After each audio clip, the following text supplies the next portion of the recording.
Game is a master of this talk, so fucking much. I only needed 3 points there. 5. 5. You're gonna give me 5. 5. 5. Fucking 5. You're gonna give me 5. Alright, back to this game, this channel, this everything, this experience, this, whatever you want to describe it as. This is NASCAR Thunder 2004, career mode on 100% race length, and legend difficulty. Alright, so last time, went to, Daytona, and it was really bad, and stupid, and Sterling Marlin won. So, that's a thing. I don't know how many wins he has this year. Where is he even in the standings? He's 9th. That is his 3rd win of 2005. He's gotten 8 wins since this playthrough started. That was his 100th top 5. That was his 100th career top 5. How about that for a milestone, getting your 100th top 5 and your 18th career win? As you saw, Tony Raines is 5th in points, but unfortunately we're still a full race behind the leader in the standings. And yeah, and stuff. Yes. I don't know what else to say. Let's go to the track. We're going to Chicagoland. Got fresh equipment for this race, which is always fun to have. I always like having the fresh equipment. 73 overall car is worse than the car that we ran last time, I think. But this race will not be nearly as concerning as the previous one because in practice I have actual fucking pace as opposed to being slower than all ever-loving shit and stupidity. Who is on the pole? And is Mark Martin on the pole? He has been doing all right in the past couple of races. Like, it has to be said. Dude has been putting it all on the line. So that's good. This is qualifying. Qualifying here is pretty easy. I want a good run in this race because Chicagoland is a good Casey track. He has a pole at this track, and he's got a Busch win at this track. So, it's gotta have a good run for Casey. Yoshi has been a member for 13 months. Thank you for putting your hard-earned Mario coins into my streams. I don't know, man. The point I'm trying to make is that we're going fast around Chicagoland. There's a rumor that this place is coming back. That'd be interesting, and knowing how it goes, it would suck. And then everyone would be like, well, that was terrible, and then NASCAR would be like, and now you understand why we left. Now you understand why we left this track. Yeah. Anyway, good chance for Tony Raines to win today. But we've got an entire race ahead to determine that. Take it away, Emma. Winston Cup Series comes to Illinois this week for today's race, the Tropicana 400 at the Chicagoland Speedway. Barney, we're still kind of new to this place. What do you think so far? Well, Joe, this really is a state-of-the-art facility. It's a 1.5-mile tri-oval similar to Las Vegas with more banking. We're in for a great race today. The 155 car will try to use this race to close in on the points lead. Yeah. Being in the top 5 is a huge boost in self-confidence. I know everyone on that team is very happy with their performance this season, and rightfully so. Terry Labonte has been struggling in his qualifying runs this year. Man, that's true. Yeah, Maybe he likes having to very pass all those cars on race day. I know I would prefer to start towards the front, and I'm sure he would too. But hey, he'll get there with some patience. And that's it. That's all anyone has to talk about is Tony Raines on the pole and Terry Labonte being incapable of qualifying every week. What an intriguing pre-race show. They just have nothing to talk about. Anyway, yeah. Yeah, Allgaier won the most popular driver. It's the only thing he's capable of fucking winning.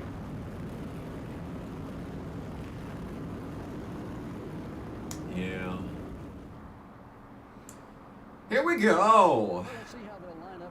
Let's indeed see how they'll line up for the start.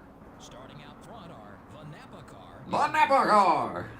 Great This game front is a row, another master of fantastic pissing me front row. off so fucking Alex much. Young's been a member I for only 9 needed months. 3 That is points enough time there. to conceive a 5. child. V-I-9. Well, conceive a child and You're then give gonna birth give me to it. 5. Thank you for being a V-I-9. member.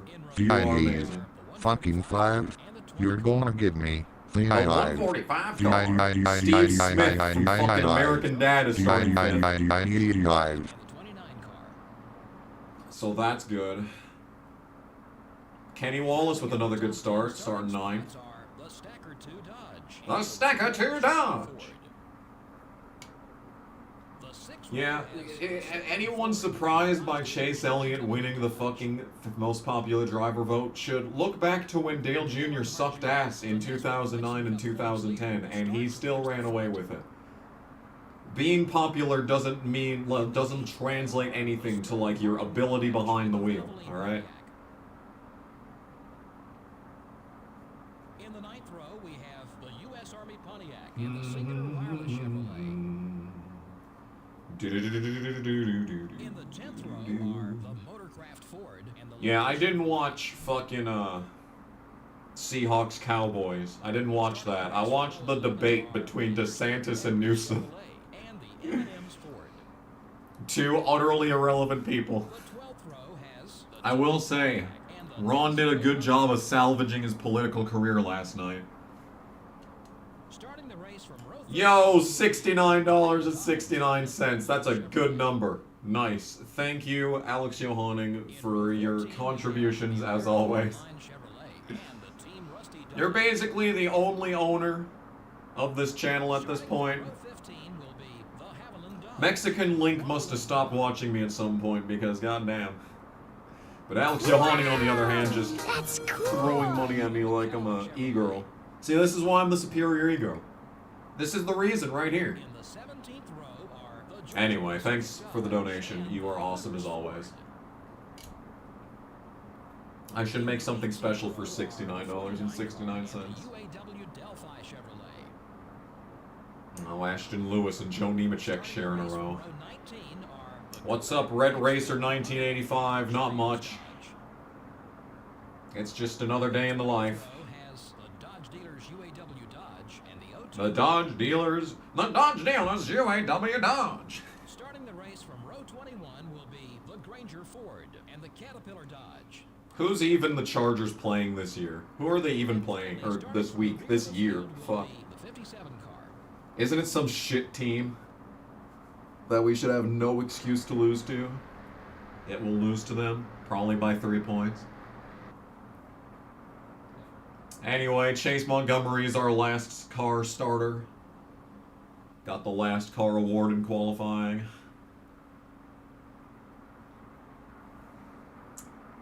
Anyway, I guess it's time to go. So, strap on. I've got to pull them belts tight one more time. 267 laps lie ahead at Chicagoland, and we are green. I need to try and cover off the outside, otherwise Jarrett's going to get around me. This is a lot like the Infineon start, where I just need to hang on to second as long as I can, and Jarrett's still going to get around me anyway. Don't do it, Jarrett. Alright, he did it. Oh, he did it. He did it. Maybe I can get back to his inside here. This track is interesting in that if you like most tracks, you want to like drive as far into the corner as possible before getting on the brakes, because you know you want to use the inertia of the car to get through the corner. But actually, if you get on the brakes early and angulate yourself through the corner properly, you actually get through it better and faster than if you're like actually trying to drive it like it's real life. But we're solidly third. And now that we're up to speed, we can start making passes. See, just like that. Just like that. Just an easy pass. Number 6 is the leader. Spotter's just as excited as I am about this fact. And now we just need to close in on Mark. Yeah. Anyway, what is up, chat?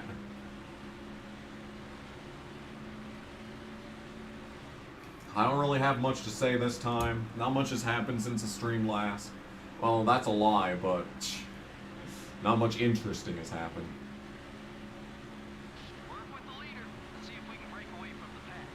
Yeah. We're looking good though. The car is very maneuverable.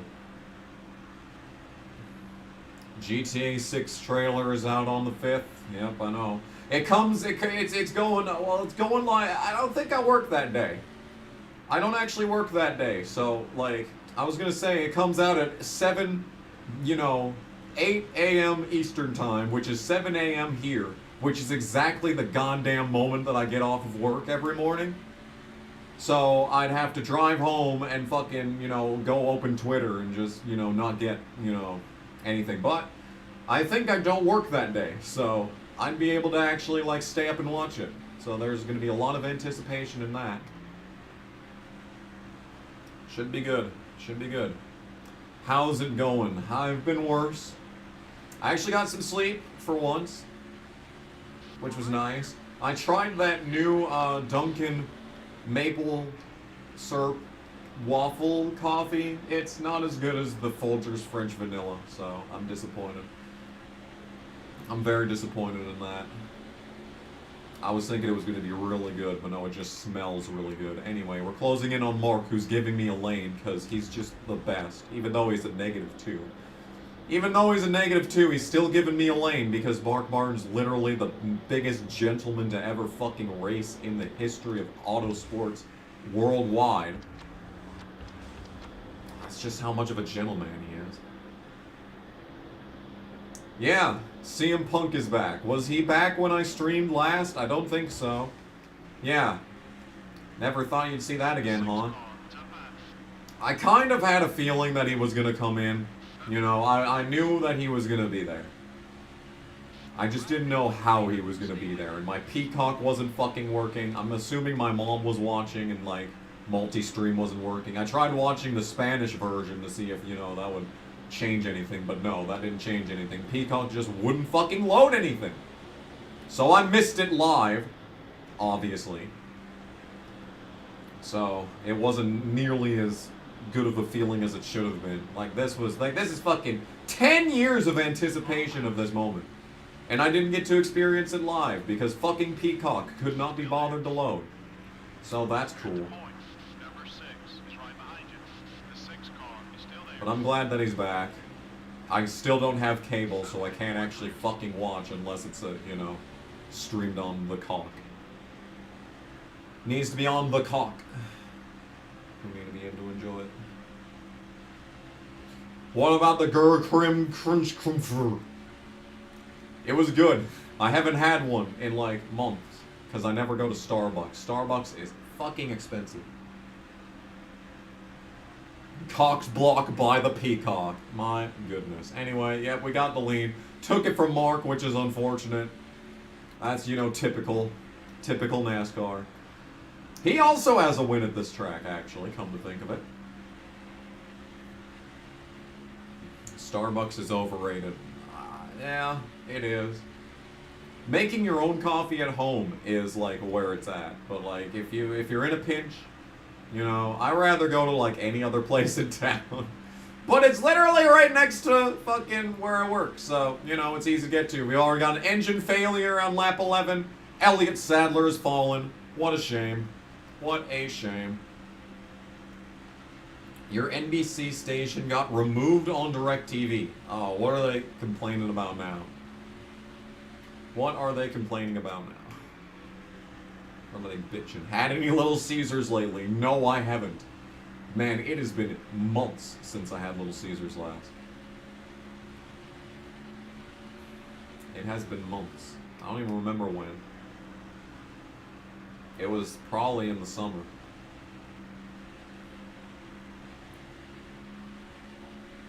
Am I winning this? See, the thing is, the problem is that I'm very fast. However, as it always turns out, I have terrible fuel mileage at this track. Everyone else can go like another 5 laps on fuel, and we have to pit every 60 laps, which means we're probably not winning this race because I'm probably going to have to pit more times than everyone else on the track. So, yeah.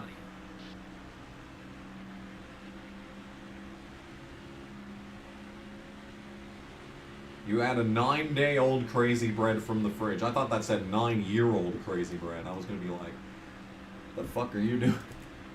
This shit ain't honey. Can't just eat that whenever you want.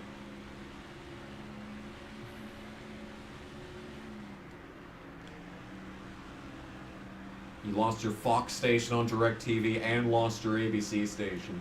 It's just everyone hates DirecTV. It's the most expensive satellite system too, by the way. Everyone that I knew that was like rich, all the rich kids that I knew, their parents had DirecTV. I was a Dish Network kid, personally. I haven't had cable in almost 5 years. Well, 4 years, kind of. It's over 4 years at this point. Yeah, I did watch that Tactical Bacon video about Twisted Metal Small Brawl. It's such a weird thing to say, Small Brawl. It's a really weird turn of the tongue. Very unique. That alone should have made it sell extra copies, just how, you know, special the name is. Crazy Bread ages like fine wine. True. Little Caesars ages like fine wine in general. I mean, I think re-warmed up Little Caesars the next day is better than, you know, when you get it fresh. What a fucking battle behind us, though. I got the lead, but I've got Jarrett, Mark, and Newman breathing down my neck, and Harvick coming closing. The top 5 breaking away at Chicagoland, man. This is what we're missing out on. This is what we're missing out on with Chicagoland no longer being a thing.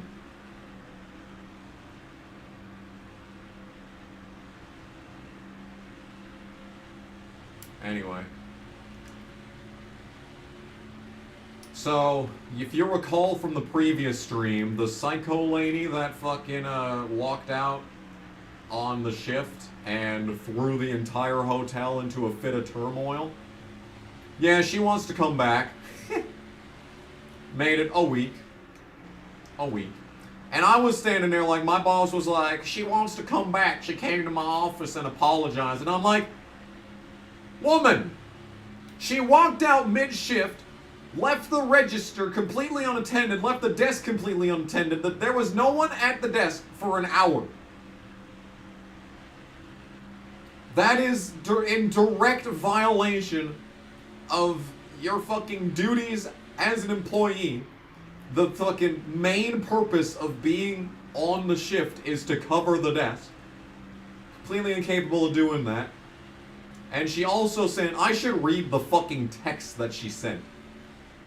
I should read out the text. Y'all want me to read out the text?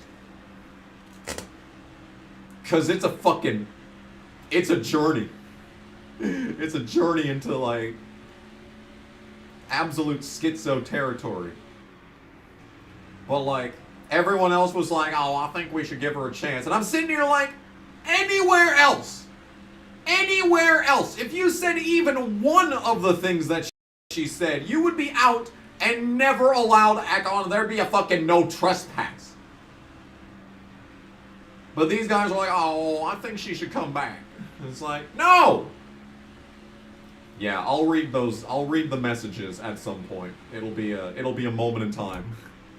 Thank you for the 5, Tristan471. When am I going to do my 2023 prediction results video? The answer is I don't want to make any more NASCAR content because I hate NASCAR and don't want to give them any publicity whatsoever. I don't want to do predictions next year. I don't want to do chase predictions next year. I don't want to mention NASCAR ever again on this channel in any other context beyond the games. Thank you for the super chat donation. It is appreciated. Do it during pit stops. You see, it's like a novel. Like, the texts are literally so long that they had to be sent as a downloadable file to be able to read them. Oh my goodness, Yoshi's doing another KG Sharks compilation! Let's go! You're gonna give me five! Infinite hype. Let's when go. are you doing your 2023 predictions results video for NASCAR? Why? Also, do you Why have a do I GT3 hate video NASCAR? coming Why would out I? soon? Why? It's anyone's guess. Anyone's guess? It's a mystery, really. What about Gran Turismo 3 videos? Now, Gran Turismo 3 is just a bitch to record and edit. I've got like 3 parts ready to edit, but like I don't want to because they're really bad episodes where like a lot of stupid shit happens and I don't want to relive it. So maybe one day when I want to edit that, I will edit it, but yeah. I'm so far behind on it because it pissed me off so much. I'm sorry. Now, I have no excuses for Gran Turismo 3 not having stuff. No excuses for that one.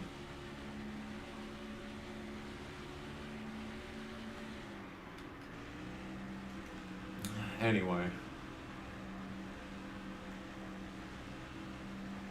I still think they should bring Pontiac back, but what they do is just make shitty crossovers, so maybe I don't want that. Alright, lap 26. At the 10% mark of this race, we're coming up on our first lap car. Now, usually lap traffic is really bad at most tracks. They'll just block the shit out of me and let the other cars go by. But lap traffic at this track is actually really good. Who drove a Pontiac in 2004? My aunt did. My aunt. My aunt had a red Pontiac Grand Prix. It was awesome. I love that car. It was really sporty and stuff. I thought she was the coolest. That aunt was the Dale Jr. fan, so of course it was in red, you know. Big bright red car, looked exactly like Dale Jr.'s red paint. But it was a Pontiac Grand Prix, so it really wasn't desperately fitting, even though it was a GM brand and whatnot. You know, it still wasn't desperately fitting.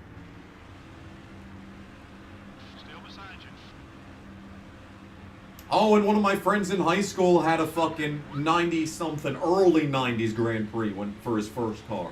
And then his parents bought him like a 06 Grand Prix. But that was back in 2014, so not 2004, 10 years later.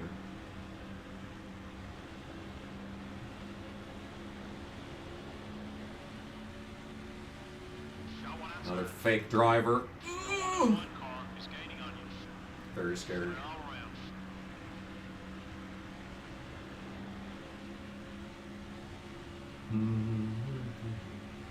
Yeah, I recently watched that video about the newly discovered Gran Turismo cheat codes that no one knew about for 20 years.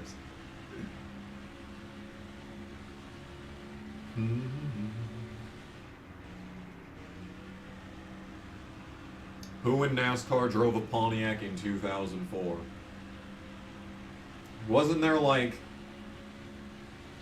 2 guys? Like some people that tried to make the Daytona 500 but failed, like, and then, yeah, I don't know.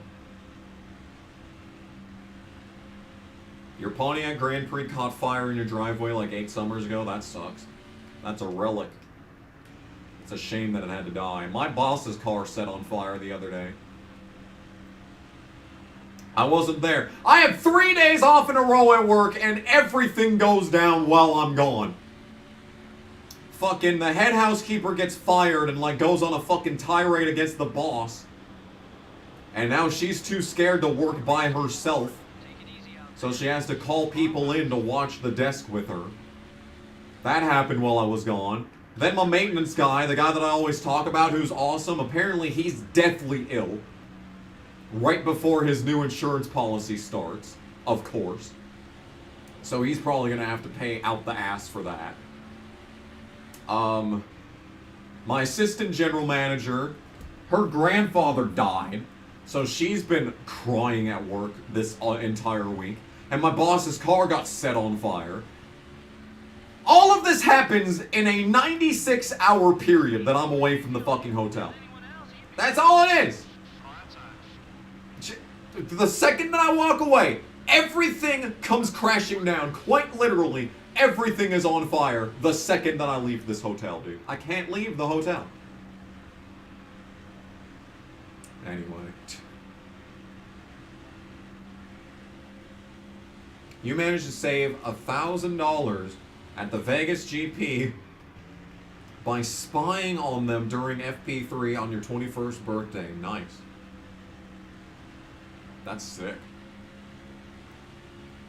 Were you one of the people that stopped on the bridge and had to get, like, yelled at by track security? That'd be annoying, getting yelled at. I've gotten yelled at by track workers every single time that I've gone to track. Phoenix and Indianapolis, they were yelling at me. Well, me in the first time, and then just us as a group the second time.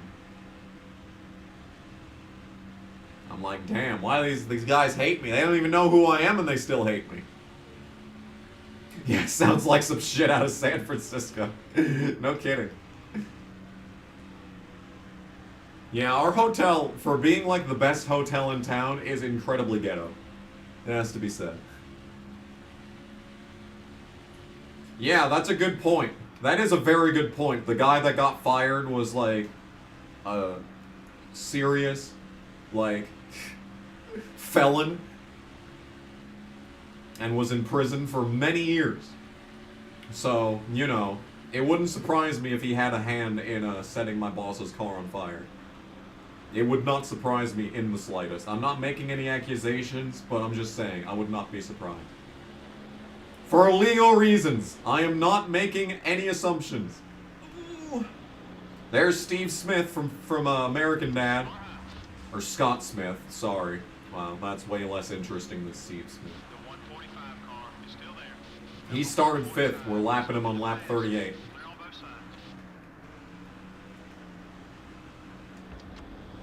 There's Stanton Barrett, number 45. Number 45 is still there. 45 car, it's up high. Okay, we're clear. People were standing on crates, recording over the fences, and security didn't care. Damn. Security wasn't paying attention. Mods are asleep. Ooh, fucking Kevin Grubb, the first contact that I made this entire race. And it's this dude, fucking just sitting in the middle of the damn road. It must be weird to live in the middle of nowhere. It's not that weird to me, because I've lived in the middle of nowhere my entire life.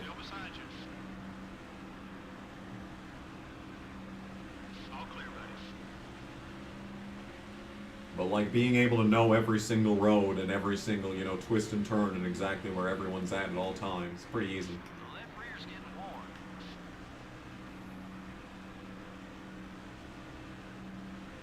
The reason I'm not doing the response to my fucking predictions is because I don't want to give any more credibility to NASCAR at all. I don't want to acknowledge its existence. I don't want to give it any publicity whatsoever. I don't care if I only get 10 views on my fucking videos. Any amount of recognition is too much. Damn, Mark is doing good though. 5 seconds back is 3rd place and he's still just under 2 seconds behind me. He could beat me. He could beat me in this race very well. Oh my goodness, I just lapped Casey on lap 41. Absolutely just a blessed moment.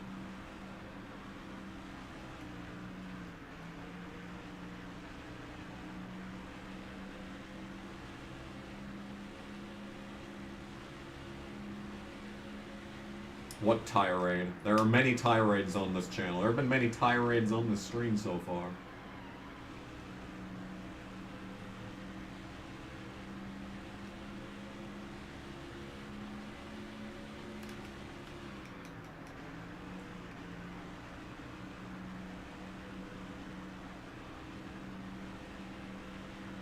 %100% race streams on F1 and F1 games. That's a good idea.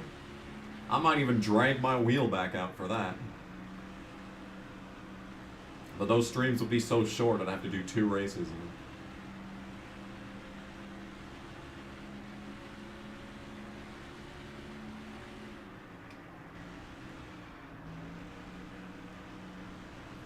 I was right about Allmendinger winning the Roval. I was also right about Blaney winning Talladega. I was right about a lot of things in that Chase Championship prediction shit.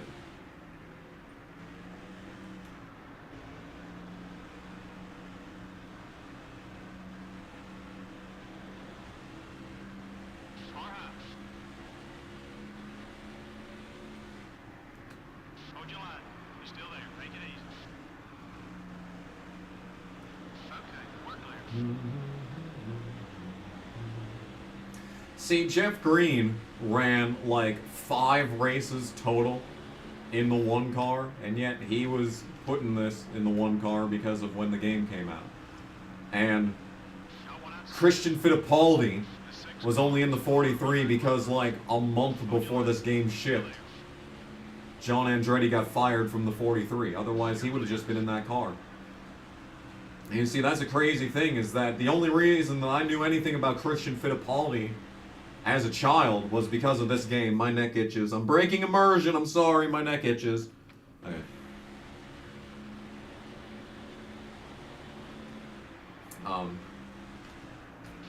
Yeah, I never would have known anything about him. I never would have recognized him in IMSA when I started watching that and watching Rolex. It's all because he was in this game. It's all because he was in the PS1 version too. And they didn't even record a voice clip for his on the starting lineup for Christian Fittipaldi. They didn't even record a voice clip for him in the PS1 version. That's how immediate it was. Which makes it even funnier that Elliott Sadler on cover of NASCAR 07 wasn't even in the fucking 38 car when the cane came out. Like, could you imagine a universe where he got fired like a day earlier and they had to quickly change the cover art from a 38 car to a 19 car? Would they still keep him in the M&M's outfit, you know? Still there. All clear, buddy.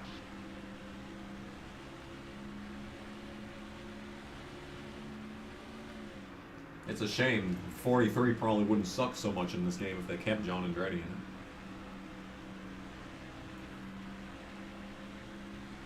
Mayfield got fired because he was below the top 35 in points. See, what I don't understand is that Jeremy Mayfield was really good. Like, he was low-key a really good driver. And I'm not surprised that, you know, he never could find a job after he got fired, you know, all the times that he got fired. But, like, he steps into the 19 car, and he does all right. His first season there. But you see, Casey Atwood almost fucking won at Homestead in that car. And then Mayfield steps in, and I think he won twice in that car. But then he just has a slightly off season in 2006, and boom, he's done. Oh my goodness. Someone hit the wall. We all know it was because, you know, Mayfield was calling out Ray Evernham for dirty deeds done dirt cheap.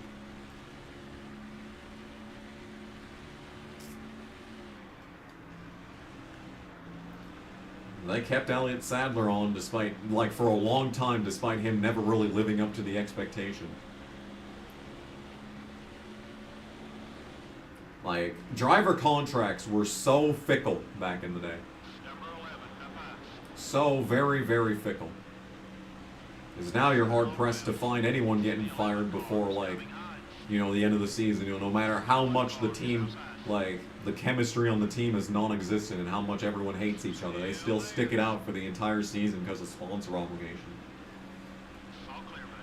It's like there's no outs anymore. There's no, like, you know, owner option to, like, say, fuck off, get out of the car.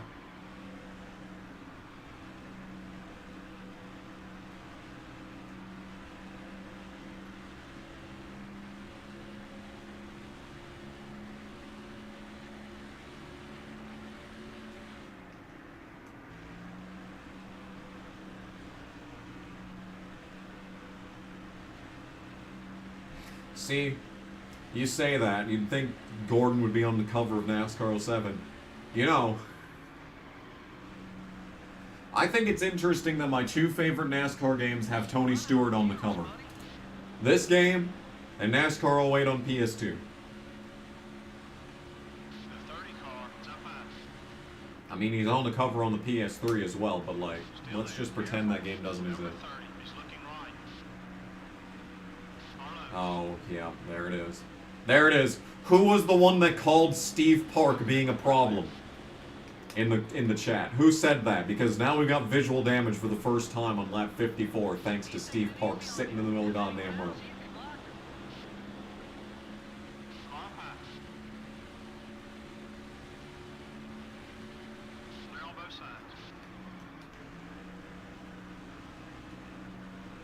He said lap 113. You're way, way, way too late on that one.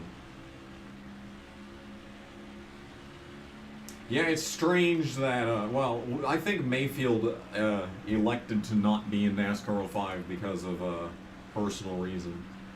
Like, they weren't going to give him, like, royalties or something.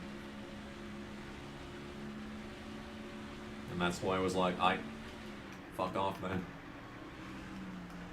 NASCAR 2005 Chase for the Cup is, like, shittier than you think, because no Mayfield, no Pocono. There's an entire track missing from the game. An entire driver missing from the game.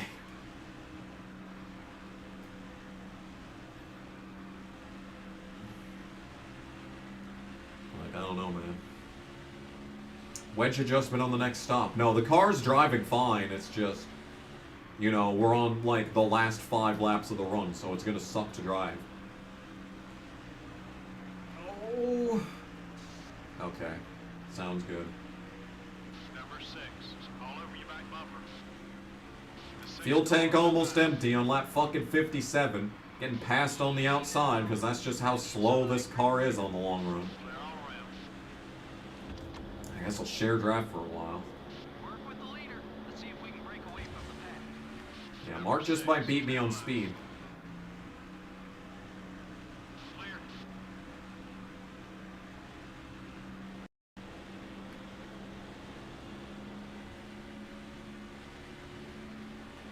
I think it would have made sense to put Casey Kane on the cover of the game because he was a young up-and-coming star having a breakout year in 2006.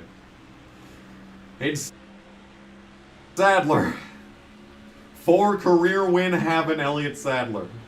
Hasn't been relevant in the last 2 years, Elliott Sadler. He isn't even that good in the game. Like, he doesn't even make the chase consistently. He makes the chase consistently in NASCAR 05. He'll be the 10th man and, you know, he'll be in the 10th man in more often than not. NASCAR 07, he's not even relevant. Dale Jarrett has better races. It's like, what? Anyway, I got to pit this time, so I'm going to pay attention to the game so I don't wreck myself doing that.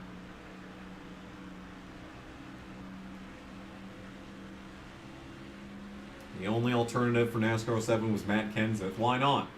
Kenseth would have been good. He never made it onto a cover. He didn't make it onto, like, any cover. Ward Burton has more cover appearances than Matt Kenseth.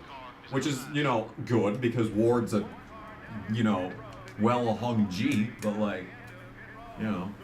Oh, he only had 3 career wins. That's right. I thought he had another one. It's just the 2001 Bristol, right? Or was it 2002? 2002 Bristol, 2004 Texas, 2004 California, right? Oh my god, what a great time to have a bad pit stop.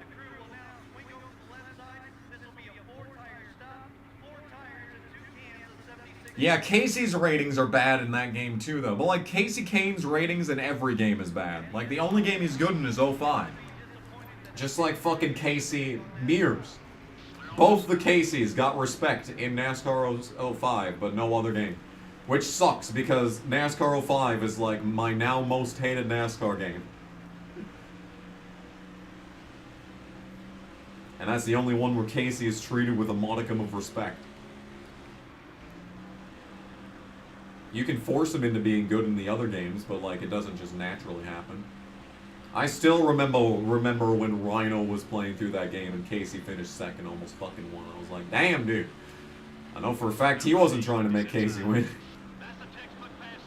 Well, that's a textbook pass right there. Yeah, we need to make up a bunch of fucking time, no thanks to the goddamn pit crew. It was 2001, really. Yeah, remember when my favorite NASCAR game was 05? Damn, dude. Okay, I make no claims of being an intelligent child, okay? Absolutely no claim to be intelligent as a child. Oh my goodness. Well, thanks to that fucking pit stop, we're probably an entire straightaway behind Mark, so looks like we're fighting for second this week. Thanks, pit crew. At which lap will you be making your next pit stop? My next pit stop will be lap 120 unless there is a caution, in which case it may come then. Never know when there could be a caution.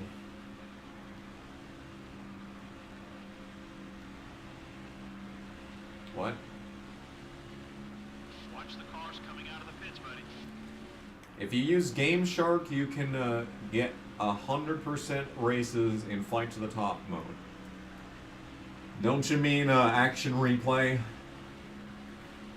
I had a Game Shark disc, but it came out in 2004, so... Okay, now we're in the top 10. I've never been able to understand how to add Game Shark codes to Game Shark. I don't even know if I still have that. I might have gotten rid of that Game Shark disc at some point. Oh, Biff was slow. Actually, it's not that slow.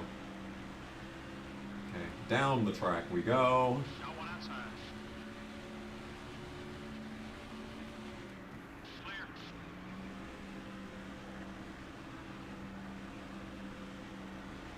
I don't hate Thunder 03, I just don't like it.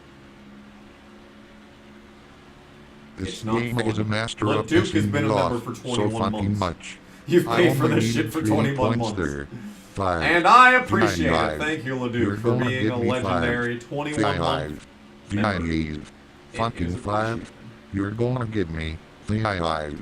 Yeah, look at this guy that's still on the track. The leader still hasn't pit yet. 7 laps after I pit. So that's cool. By the way, I'm going to have to pit one more time than everyone else in this race. Number 19 is still there. Keep digging. Still there. Careful. Kenseth. Still beside. Kenseth is still on the track. Damn. Is Heat 4 better than Thunder 03? I mean, there's more series. There's more content. There's more real drivers. I mean, conceptually, yes. In action, probably not. You know, in like, when you're actually playing it, like, you know, probably not, but like, I mean, in accordance with all of the content in it, I just think that it gets it by just the content alone.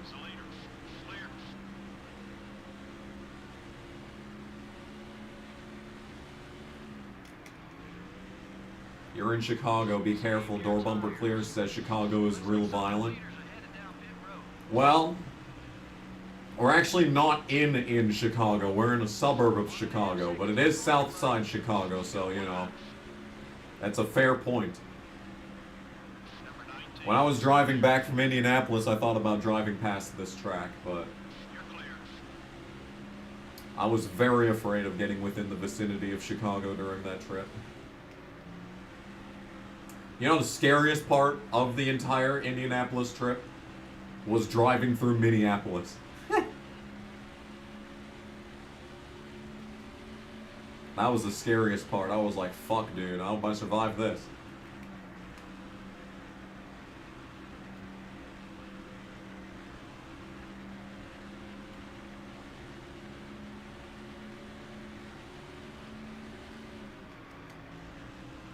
You need examples of how NASCAR Thunder 2003 is harder than this from my perspective. It just is harder. Default setups are shit. Like, Daytona is really easy and it lulls you into a false sense of security.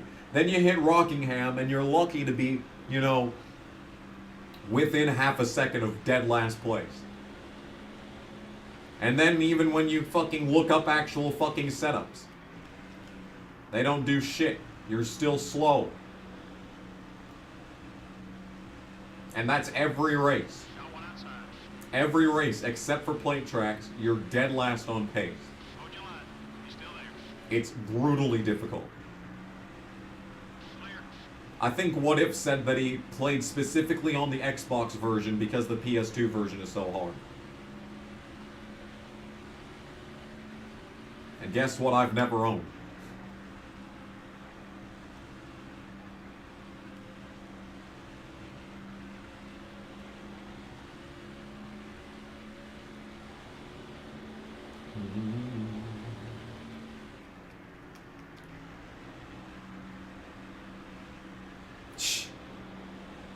Number 6, down low.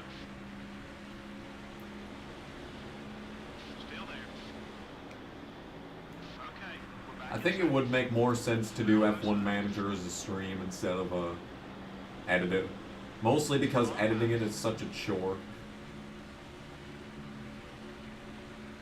I started falling behind on it even though I've already completed the next season. You're clear. Even though I've already completed the next season. It's such a chore to edit that I'm like falling back on parts.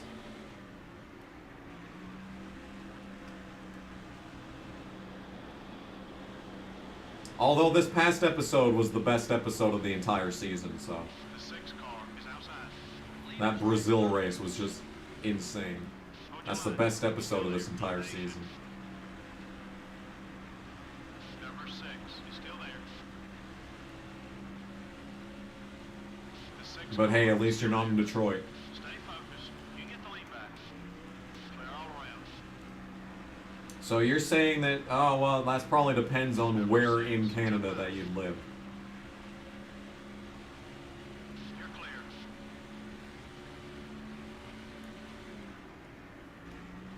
See, the nice part about going through Minneapolis is that once you're out of it, you're in the clear.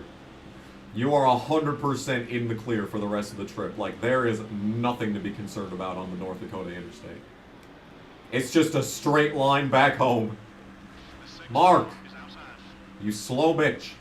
If you're gonna pass me, fucking drive off with it at least. Work with the leader. Let's see if I'm working with the leader, crew chief. You don't need to tell me what to do. Well, now that you tell me to do that, now I'm not gonna work with him. Just because you told me to, crew chief. This is your fault, crew chief. We could have fostered a great loving relationship between, you know, like father-son, grandpa-grandson relationship with Mark Martin, and instead you had to go and open your fucking mouth. Unbelievable, dude. Number 6 is still there. The 6 car is still there. Be patient. Number 6 is still there. Keep digging. Still there. Do an LP on Formula One Championship Edition. You're in the lead. Let's see if we can keep up this pace. Clear all Remember when I did a one-off episode of F1 2001, was it? I was actually going to do a series of that, and then I realized, oh, this game plays like shit. clear. I need a good entry-level Number F1 2 game down low. to get started with. The 02 car is still there. Be patient. All clear, buddy.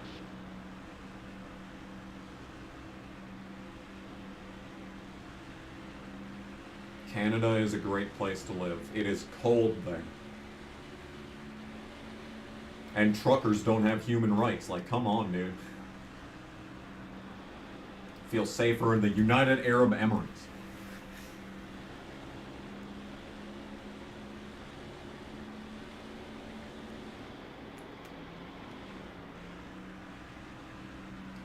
This car doesn't turn. Well, it does, but just not enough. Favorite fantasy track in the EA games? Got one out. That's tough. Still there. I mean, Old Spice is really good. You gotta admit, Old Spice is some good stuff. Number 42 is still there. Careful. But like, I'm thinking about that one Sunset track Okay, we're clear. in the PS1 games.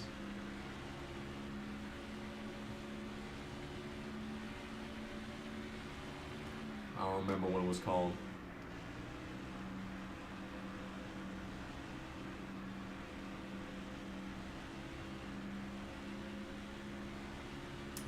not Dockside. From the PS1 games.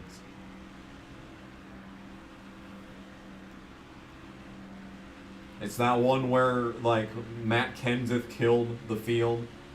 Or killed Dale Jr. And that was the thumbnail. I think it was part 9 from the playthrough of Thunder 03 on PS1.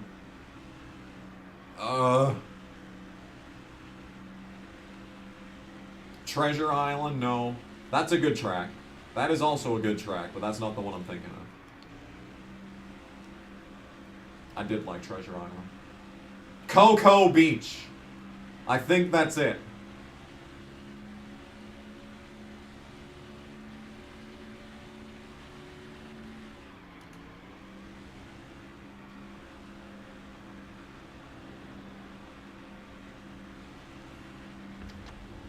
Terry Labonte.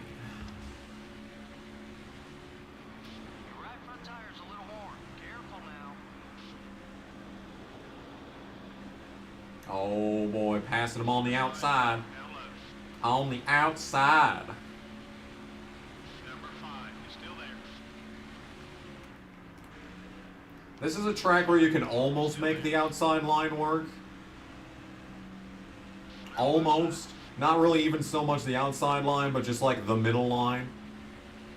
Like, can I try and show you that? Like one lane lower than where I'm at right now. Can somewhat make it work.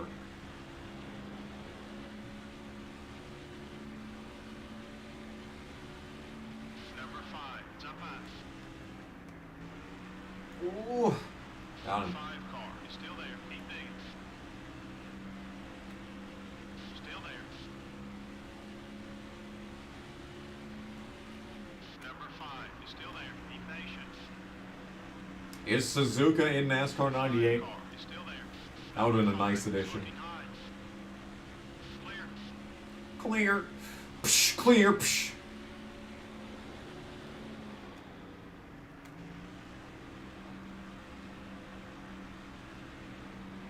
The 5 car is down low.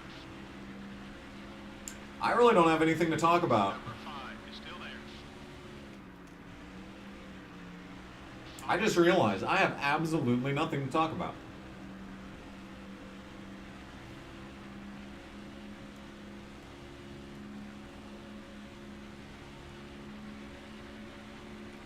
I can't think of anything. It's Friday, which is, you know, the normal streaming day. Only 27 viewers, though. That's pretty fucking pathetic.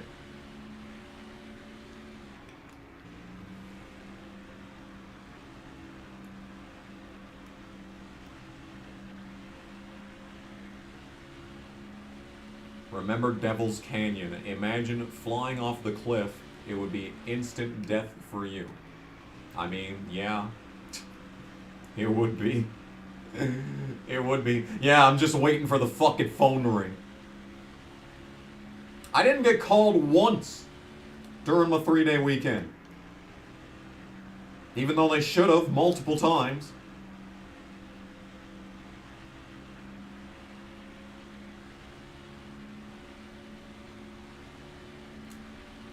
Yeah, Devil's Canyon was a nice track.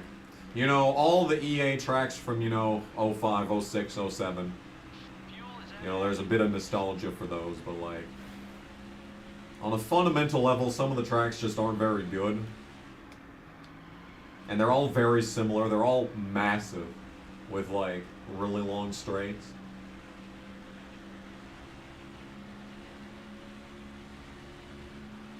Have I ever raced at the 4th from the Sun Speedway?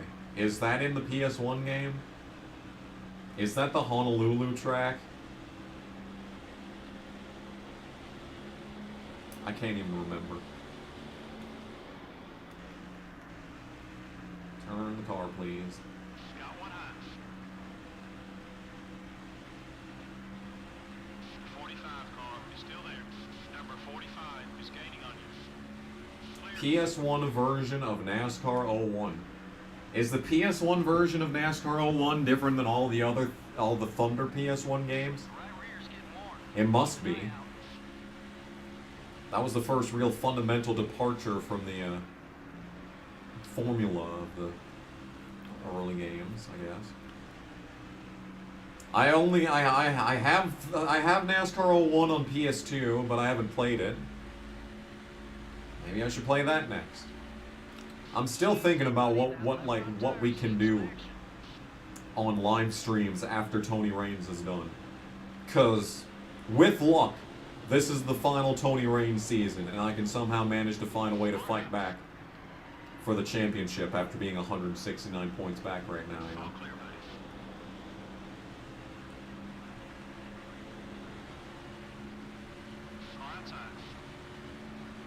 Oh God, what's going on up here? What the fuck was that? What? Bruh, y'all trying to fucking kill me. What was that? What even happened? It's just a wad of cars and they just like nearly killed themselves. Like did someone come back on the track? Is someone come back on the track after blowing up? I didn't hear the crew chief say anything about that. I've only seen one car blow up thus far. It was Elliott Sadler, that's right.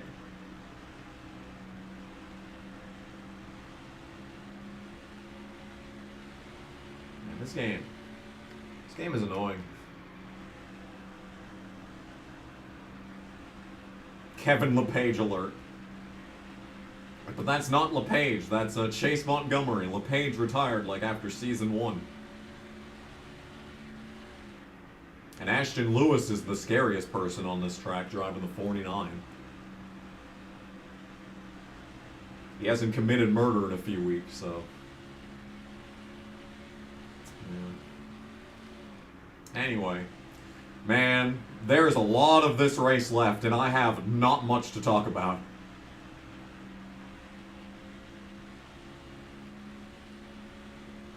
$160 laps, 70 laps. 170 laps to go. We're not even halfway. I just have no words to describe the situation on the screen.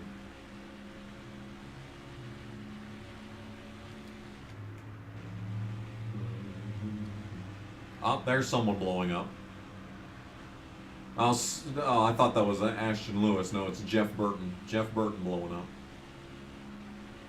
What a shame. What a shame. Judge a life that you can't change.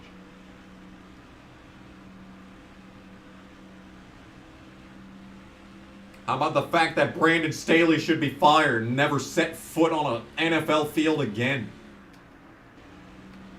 Yeah. Yeah, that's a true statement right there.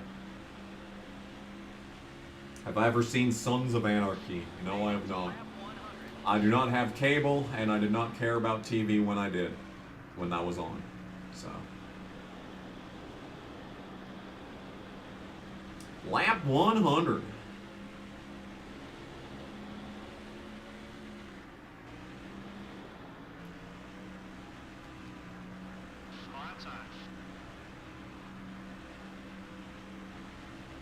Still there. You mostly drive as Kyle Petty and T-bone other drivers while going the wrong way. I feel like that's not a very safe life decision. Couldn't be me. You know, I don't think you've lived until you've gone on the practice mode at Daytona and gone like backwards on the track and, you know, destroyed the field. Y'all remember the DNF universe? That was like the biggest thing that I've ever done in a game on this channel besides FNAF.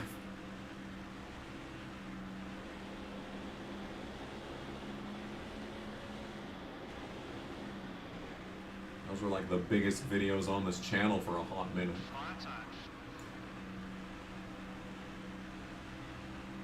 Number 9 is still there. The 9 car was passing high. I'd like to do it in a different game besides Thunder 2003 and Thunder 2004. Well, there's no other games that give you the, like, finishing results.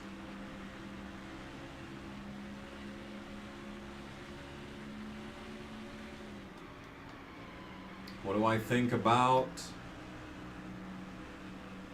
I'm trying to drive and read the chat at the same time. NASCAR's new policy of 5 races only being on Amazon Prime next year. Sucks for them. They're probably gonna get, like, terrible ratings on that.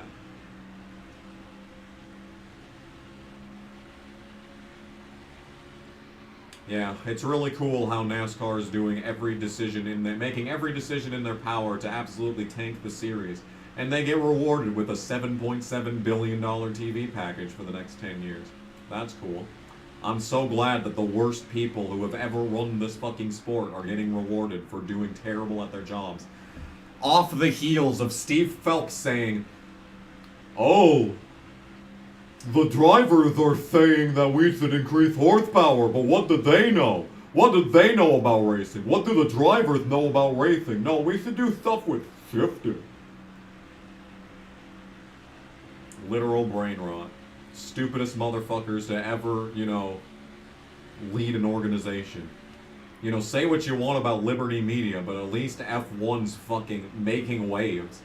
Their popularity is at their peak during one of the least competitive seasons out front in the history of F1. Where the same guy won, what, 90% of the races? And yet they're still, like, soaring in popularity. Meanwhile, everything else just continuously is falling off.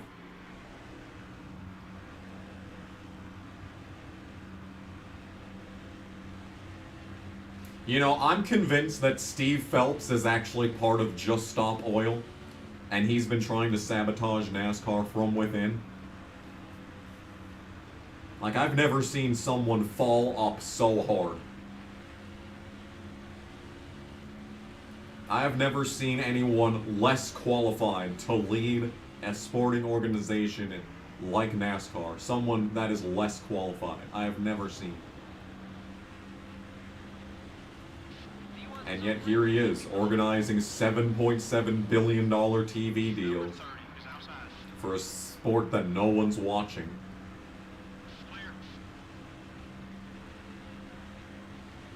It's like, fuck, no one watches my channel, where's my $7.7 fucking billion? Yes, I am leaning on merit, but I'm more than everyone else on the track, so I'm still not gonna win, don't worry. Don't worry, there's still 0 chance that I win this race.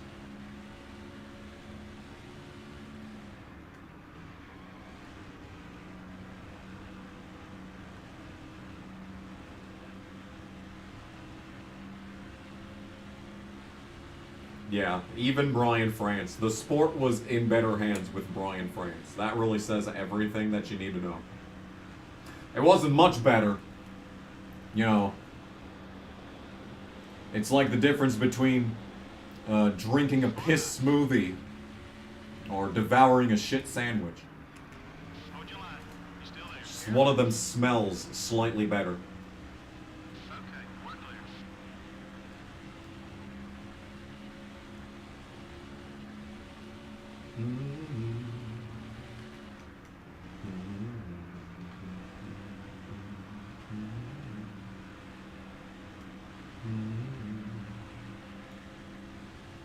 Lap 111.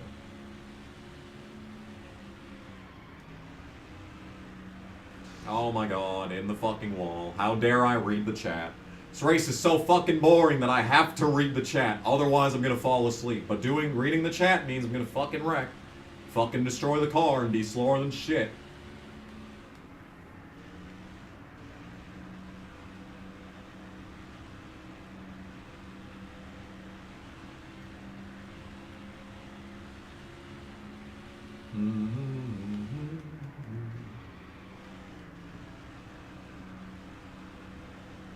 Give Mark the win. Don't worry, the fuel efficiency is going to give Mark the win. Has I read the text yet? No, I haven't. Good point. Good point. Let's do that. Let's do that. Let's read the text quick. I'm going to read this verbatim. Well, I'm going to take out names, obviously, but Okay, well, let's go all the way back to the start. Let's see here. Okay, unfortunately, this will be my last shift. Somebody needs to get here because the man in 304 allegedly had his keys stolen by some dude and, quote, the other maintenance man. This was after 9 p.m. He was told his AC/heater unit was broken. He started recording because he said these two guys were sweating bullets and casing in his room. He had his keys and wallet on the table/counter by the lamp. This morning he noticed his keys were missing and he went outside to find his truck doors wide open. Poor dude is a contractor. His guys came back to pick him up. His keys are gone. He's not sure about his wallet because he's so shook about his truck being left wide open. And those were the only two people in his room. By the way, for further context, the guy that she's talking about right now is on drugs, did not actually have the video, and would not cooperate with us when we asked him what the fuck he was doing. So, he has absolutely no credibility.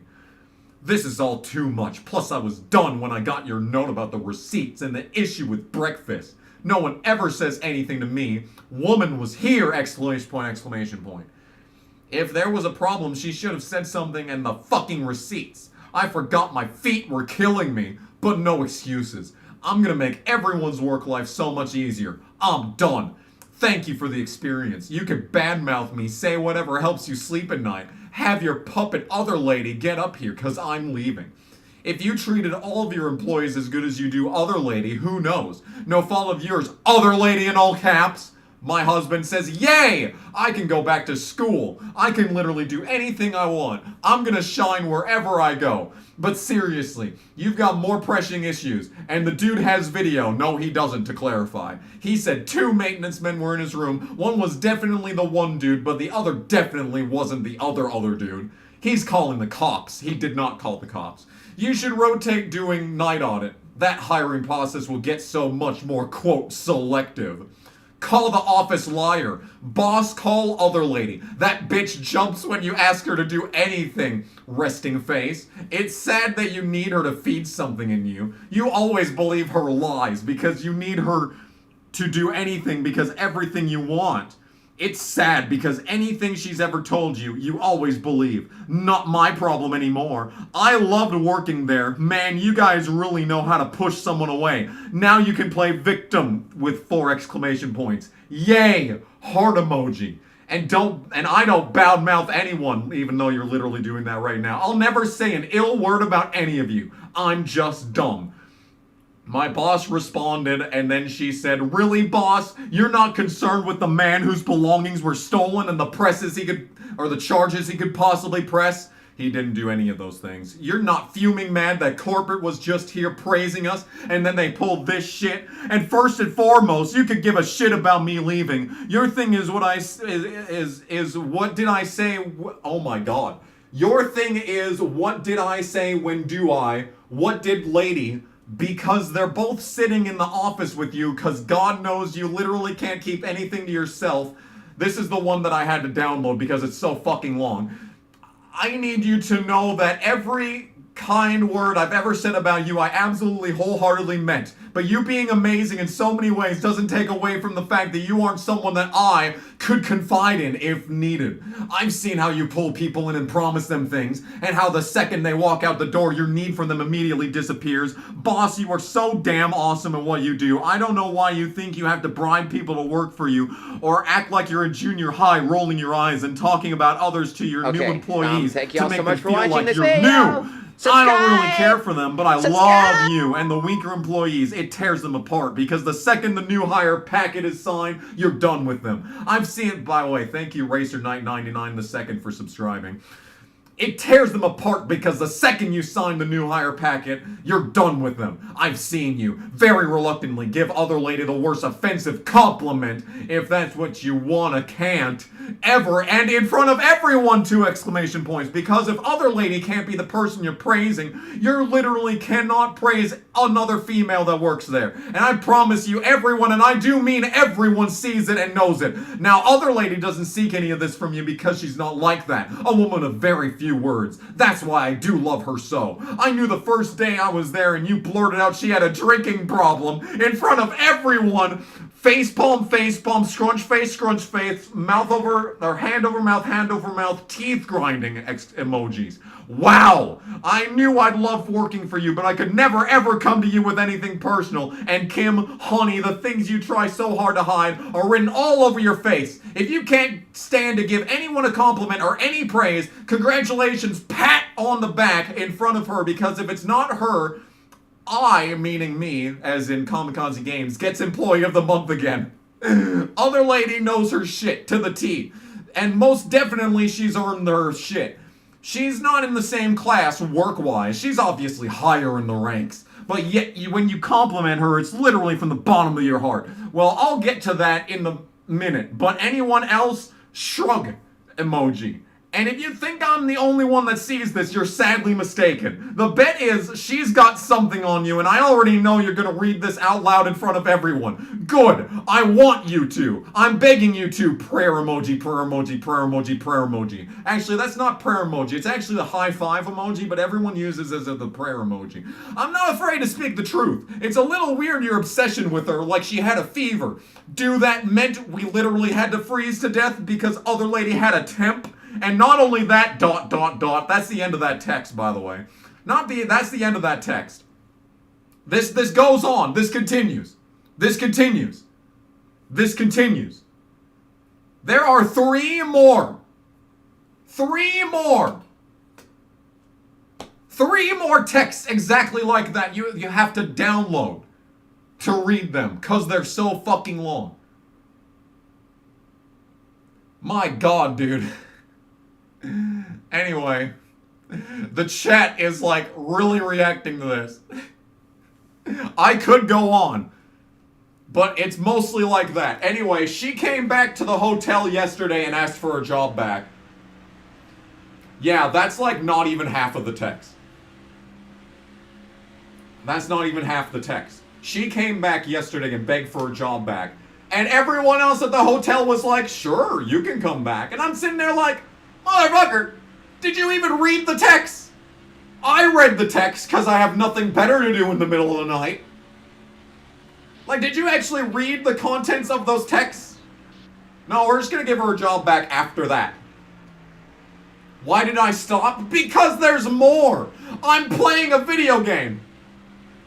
I'm playing a video game. The point of this stream is NASCAR Thunder 2004 100% career mode. Season 3, Race 18 at Chicagoland. Not reading the texts of the fucking psycho that got fired and just rehired today. I think we should give her a fucking drug test at the bare goddamn minimum. Yeah, everyone else saw it as a leftist meme and was like, I'm not reading all that. No, I read the whole thing. I read the whole fucking thing. She really went for 100% length. You're not wrong. How to lose your job speedrun. More like how to get your job back a week later speedrun. My God, dude.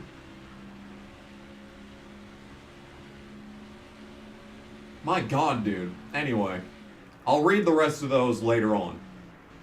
So that's how I'm gonna keep the audience retention. If you want to hear the rest of that story, you're gonna have to wait until later on in this race.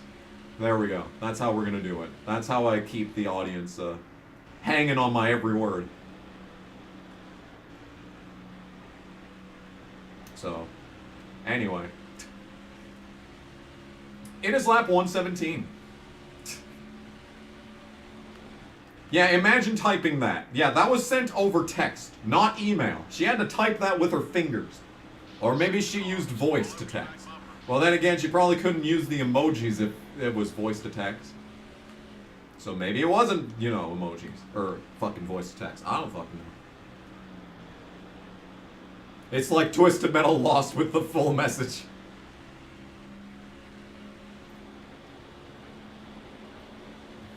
Yeah, I don't know what that was like. That was like fucking schizophrenic rambling. And you see, what annoys me the most is that she was telling me for like the last 2 months that she was sick of working and wanted to quit.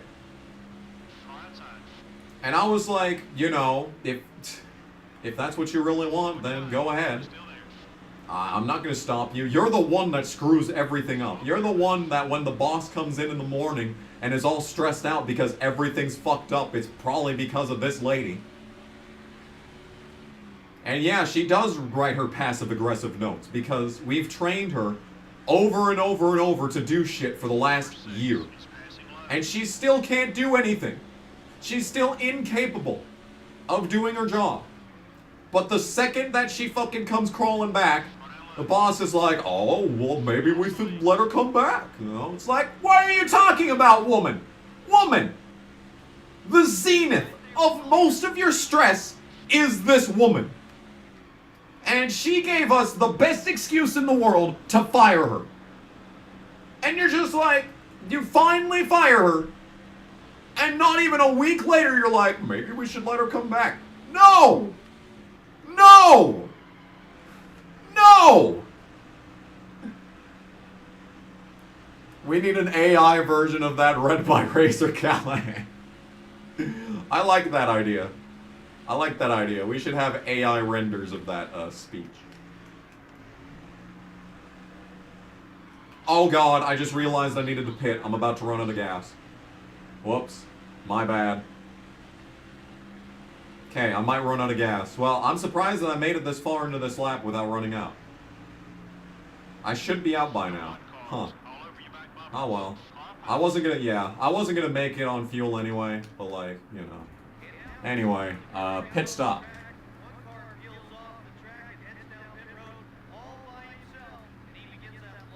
When you worked at Sonic, your boss was literally the same way, but with multiple people? Yeah, I know. How do you even tune the car to be competitive and get the mileage?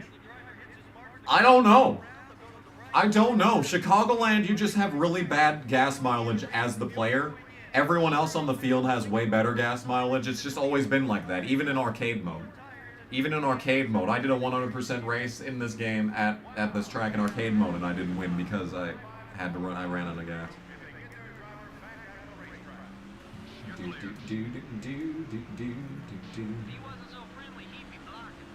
I think you have to just upgrade your engine shop to max capacity in order to be competitive on fuel mileage, honestly.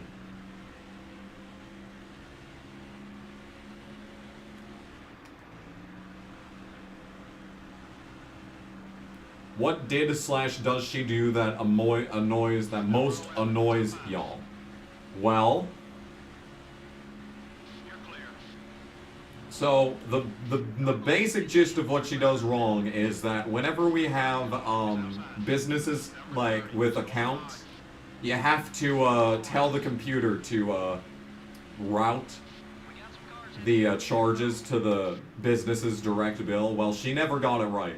She'd always not do the routing correctly and then post the charges to cash. And it's a 5-second fix, but like my boss has enough problems to deal with, so whenever she sees it, she's like, oh my god, can't they just fucking do this right the first time? And she's got a point, but she really makes a way bigger deal out of it than it actually is. So that's the main thing that pisses my boss off. As for everyone else, like, she's incapable of doing, like, the basics of the job, so like, you know, every single time that she came on after me, I had to, like, set up everything for her. So, like, I had to check everyone in. I had to bill them out, even if they weren't there. I had to check them in, charge them the correct amount, make sure the routing's correct. Basically, I had to do her job for her, just so that she wouldn't screw it up. Because it's either I do the job myself, and then don't have to get called in the middle of the fucking night, when I'm trying to go to sleep, or I leave it to her to try and figure out herself, and then she calls me in the middle of the fucking night. Now, I know what everyone's going to say in the comment section. You should train her in order to, so that she knows how to do what she needs to do.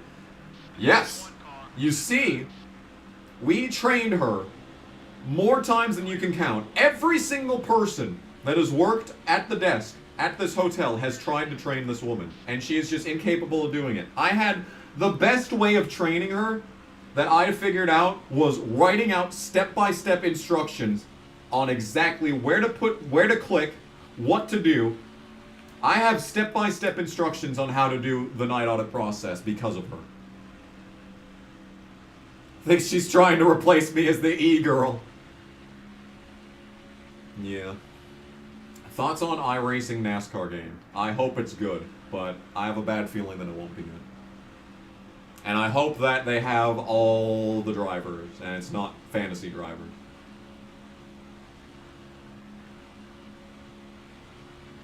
The 6 car is down low. Way to get on Anyway. everybody. What's up, chat? Okay, we're clear. It's still not even halfway in this race, by the way.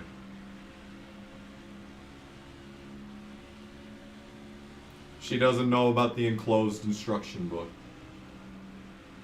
If you need instructions on how to not be a complete waste of an employee, a complete dump of wages, check out the enclosed instruction book. Yeah. And it sucks because she's like, despite what those texts would have you believe, she's a very pleasant individual and does a great job of talking with the guests. She just doesn't know how to do her job, but she's great at talking to people. She could put on a fucking front, let me tell you. She's very, very good at talking to people. She doesn't know about your Winnie the Pooh story from 2006. Hopefully no one in my personal life ever hears about that. Don't worry about him a lot. He's feeling nice today. Number 01 is inside. Number 1. Thoughts on Hotel California by the Eagles? I mean, it's good, but not my favorite. I think Life in the Fast Lane is a better song, and that's off a Hotel California album. But my favorite Eagles song is Already Gone. The first Eagles song I ever heard was Too Busy Being Fabulous. My mom put it on my MP3 player by accident, and I was like, damn, this is good, actually. Zelda CDI is the greatest thing. I love Zelda CDI with all my heart. It's the only Zelda game I care about. Favorite era of rock music? I mean, that's tough. That's really tough. Because, like, hair metal is basically like what I wish I could play. If I could choose when to be born, it would be 1965. So I could grow up in the perfect era to become a hair rocker. Number 16 is outside. But my musical style and vocal style fits really well with grunge. So grunge is probably my actual answer. What about the band called Toto? They're fine. I've never really cared too much about Toto. Africa is a great meme. Hold the Line has an amazing solo. But, like, I really never listen to anything else by them. Sadly. Okay, we're clear. Your mom singing hair metal when you were a kid ruined it? Quite the opposite for me. My mom being a big fan of Poison, Kiss, Bon Jovi. Good stuff. Good stuff. Ooh, she's a little runaway. Yeah, I could have been friends with David Bowie. Oh, and it would have been a great time, like, once hair metal fell out of fashion, I could just be like an industrial metal, you know, guy, like with, I could combine grunge and industrial metal and be like on 9 Inch Nails or something. Oh, that would have been sick. What about Stevie Nicks? Never really cared about Stevie Nicks, sadly. Never really had an opportunity. Maybe that's a discography I should look into at some point. But you see, then there's also, like, you know, just 80s pop in general, or like new wave. Could have performed with Tears for Fears. That was when Phil Collins' career was really taking off. Like, the 80s were just the best era. Like, let's be honest. It doesn't get better than the 80s. Journey and Fuel. What an excellent combination. She calls me from the cold, just when I was low, feeling short of stable. All that she intends, all she keeps inside isn't on the label. She's ashamed, can she take me for a whirl? Or can I be a friend? Well, forget the past, maybe I'm not able. And I break in the pan. Here and now, will we ever be again? 'Cause I have found all that shimmers in this world is sure to fade away again. Anyway, that was a good aside. Van Halen or Van Hager? That's a good question. I have not dived deep enough into the Van Halen discography to know which one I prefer. But, 22 car, down low. yeah. No one listened to Creed in your family. That is tragic. That is tragic. Oh, Collective Soul is very good. Oh, favorite Pat Benatar song. I have a new favorite Pat Benatar song. It's called Broken Hearted. It's off her final studio album. I really like that. It's good. It's a great juxtaposition of like early 2000s pop with an iconic singer from the 80s. It's a great fusion in my opinion. I don't think it's on Spotify though. I don't think that album is on Spotify. Anyway, just lap casing. Yeah, Bush was really good.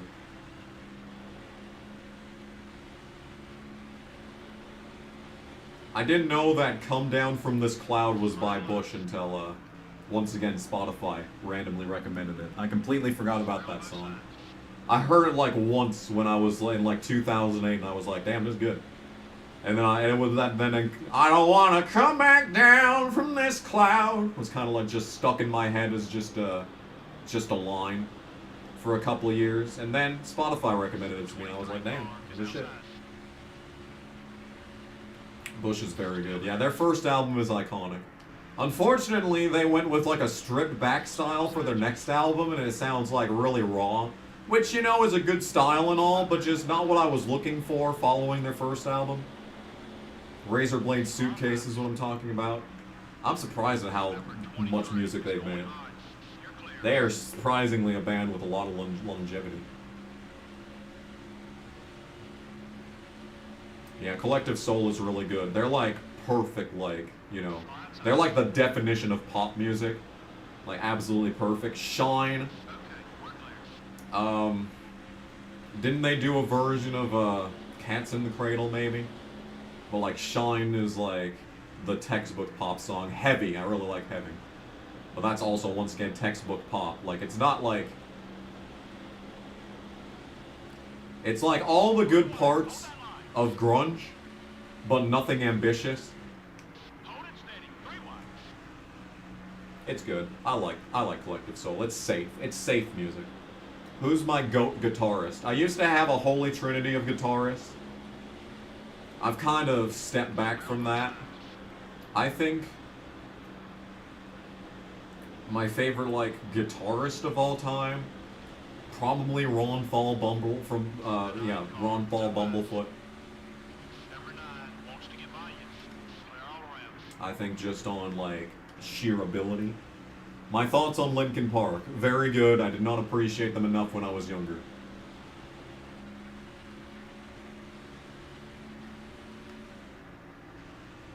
I put a Bush song in my Coda video, and Alex Wood spent a year messaging you about it.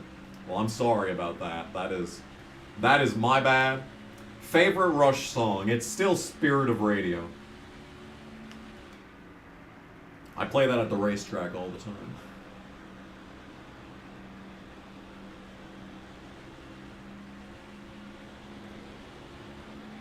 But yeah, I've only recently like started appreciating Linkin Park more. Hybrid Theory is just a perfect album, like from start to finish. Like it encapsulates everything that made nu metal good.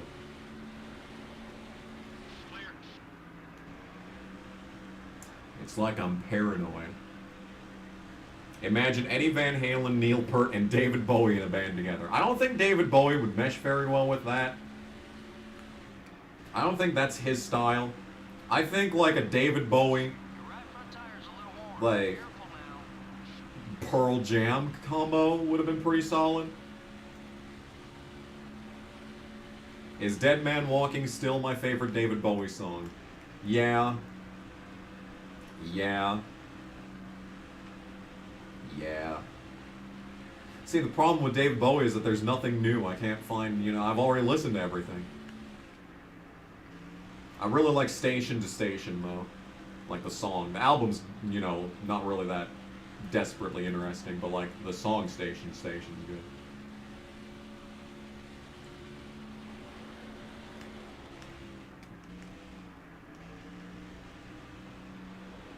Thoughts on Neil Young? Never really cared for him. I really like his album Trans. My favorite song by him is Mr. Soul, off that album. Favorite Phil Collins song / album? Now, that's not a question that I can answer. That's not an easy question to answer. Because I have a favorite song off of all of his albums. If Leaving Me Is Easy is my favorite off of, fucking, what's it called? Face Value. There's a second half song on, Hello, I Must Be Going, but I forgot the name of it. But that's the one I enjoy the most off of that. No Jacket Required.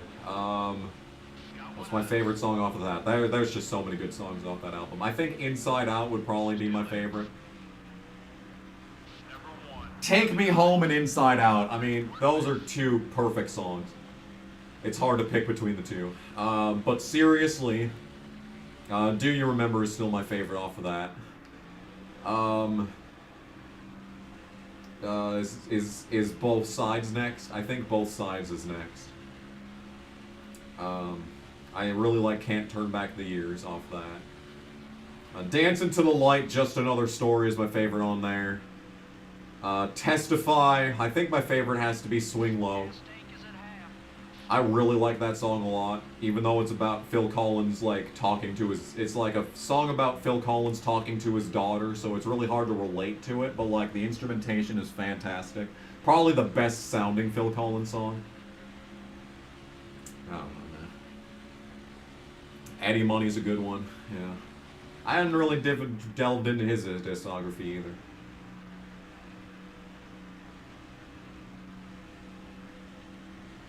Yeah, and then there's all the Genesis albums. What am I gonna pick off Genesis? Illegal Alien is such a fun song. It's so fun. 'Cause it's no fun being an illegal alien. I tell you, it's no fun being an illegal alien. Man. If it ain't fun, why is the song so fun? Damn it. I don't want to self-spin, okay? I can finish top 10 in this race even if I fucking pit more than everyone else. Tell you, it's no fun. Take me home night. I don't want to let you go till you see the light. Yeah, that's some good stuff.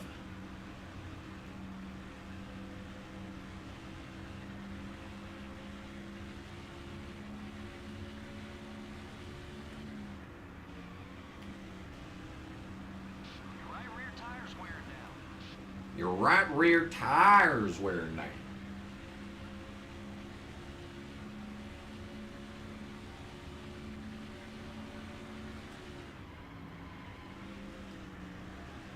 Anyway, that was a fun conversation. Should I self-spin so I can win this race because this game's full of shit?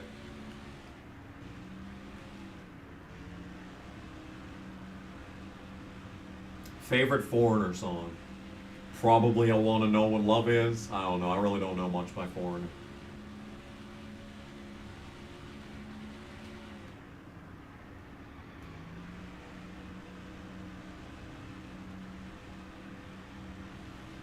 A Pooh Noon Evanescence. I was really into Evanescence when I was like 12, but like I think every 12-year-old is into Evanescence, so I don't think that counts. I've never really delved into their discography, sadly.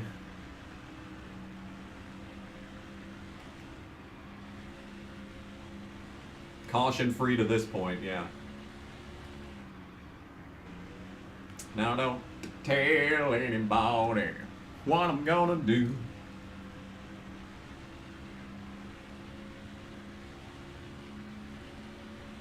See, when Evanescence made a comeback in 2012, I was like, damn, that's cool.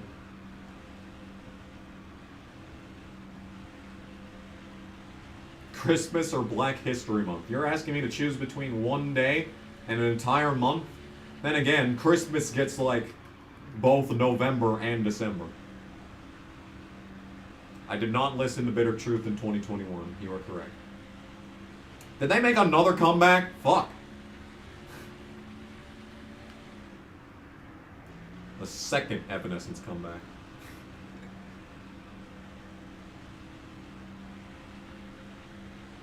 Yeah, this game, well, I mean, the problem is that most tracks, you're not actually, like, losing control of the car when the tires get worn. It's just, you know, just tight. Like, Richmond is probably one of my favorite tracks in this game, just because of how bad the car drives on the long run. You just have to manhandle it for, you know, as long as the race remains.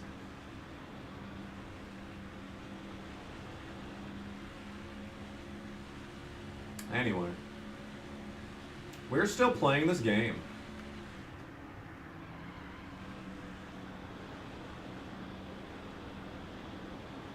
Do do do do do do do. Number 11 is gaining on you. You're clear. Uh-oh.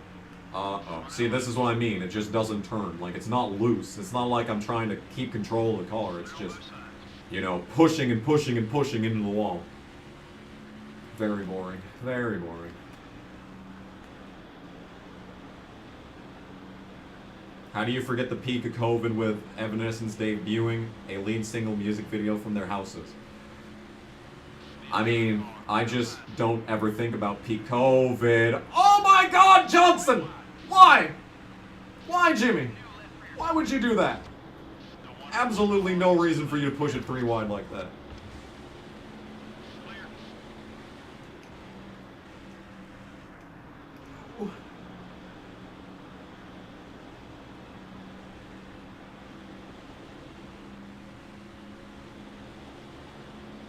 Yeah, Jimmy's just faster than me for some reason, but he's laps down. He must have, like...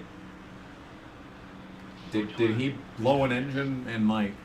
I don't know what happened to Jimmy Johnson to cause him to be the way that he is right now.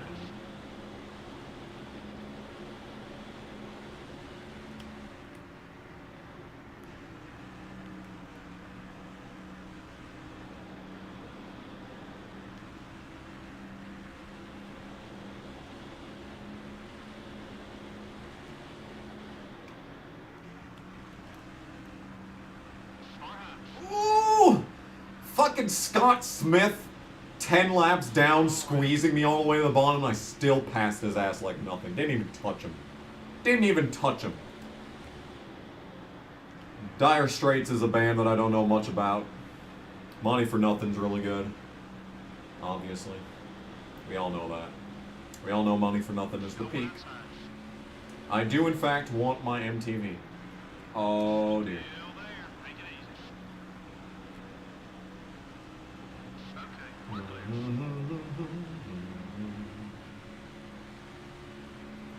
Dear, dear, dear, dear, dear, dear, dear.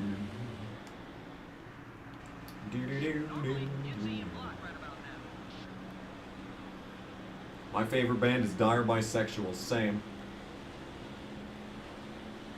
Same.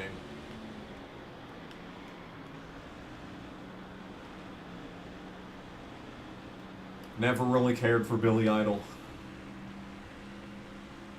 Number 30 is outside.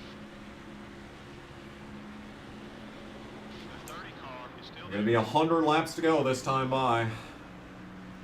Clear all around.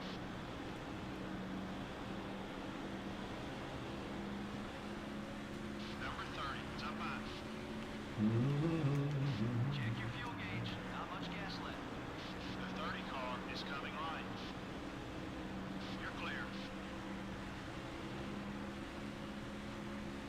So, Still unsure about whether or not we should self-spin to ensure me winning this race, because this game sucks.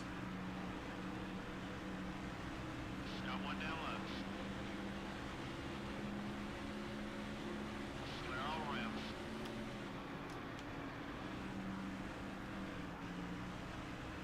One down left. Still there.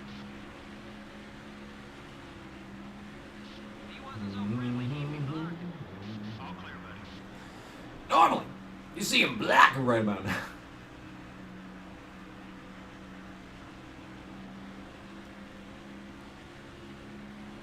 Because the last race was stupid, and I should have at least finished top 10, and then the game fucked me in the ass. So I feel like I deserve a good run in this race. Especially considering the car is like 3 seconds faster than the field, and we've just been this good this entire race. And I'm only going to lose because the game is literally impossible.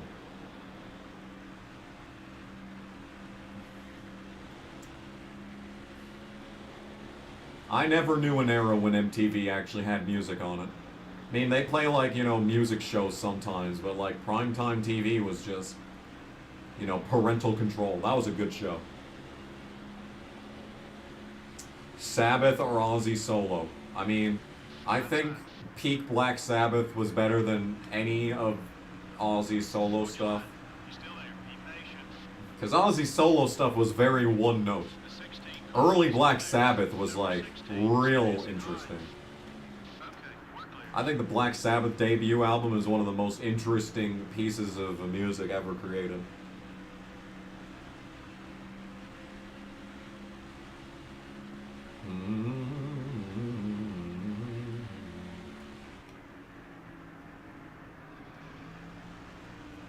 See, the thing is, I'm still unsure if no one else is going to have to pit. Because there's still a lot of laps left.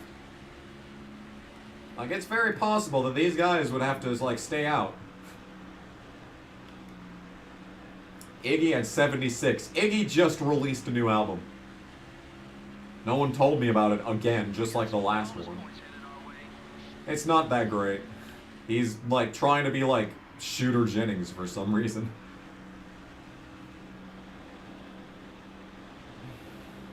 Yeah, the crazy thing is that Black Sabbath was able to have Dio come on as vocals, and, like, they were still very decent.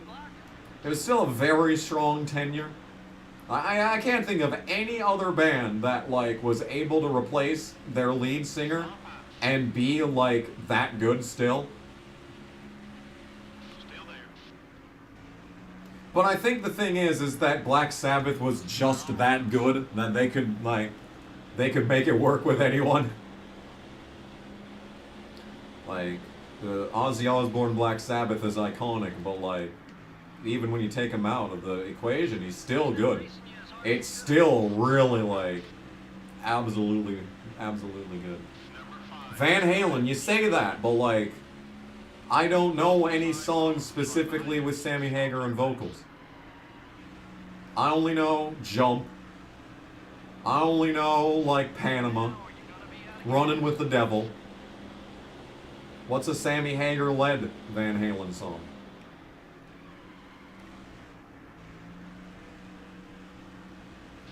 Now, Judas Priest is unstoppable. Except, like, I did not enjoy Jugulator.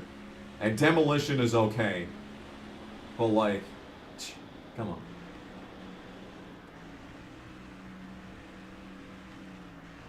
Why can't this be love?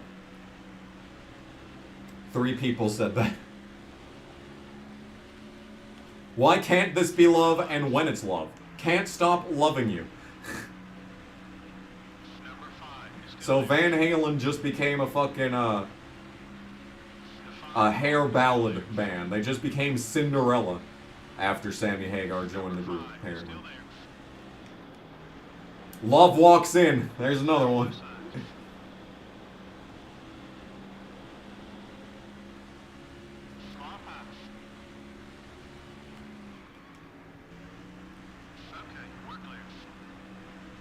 Tracy Chapman. Even though I mentioned Tracy Chapman in the 1-100 random CDs video, Never really listened to any. How is Gordon so fast?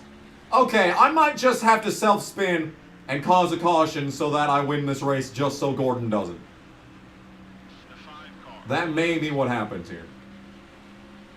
Yeah, I know she's known for fast car, but I didn't listen to it.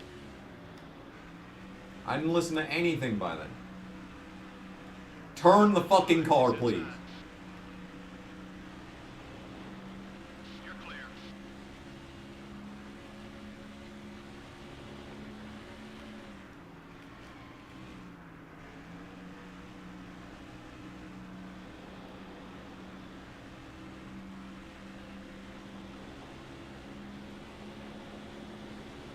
I think it's interesting that Kiss is basically the Beatles of rock.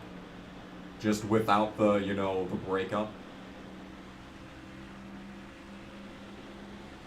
And Gene Simmons needed his own Yoko Ono. Number 5, coming up quick. The 5 car is still there. Okay, we're clear. You heard it in a Dollar General. Damn. When's the last time I've been in a Dollar General? That's a good question. I think it was when I called a race and then went there and got, oh god, I might not even be, we might just be going under caution anyway, because that shit almost fucking wrecked. Yeah. Gene Simmons did have a reality show, didn't he? Have I heard the new Rolling Stones album? I have not. It took me a year to listen to the new Tears for Fears album.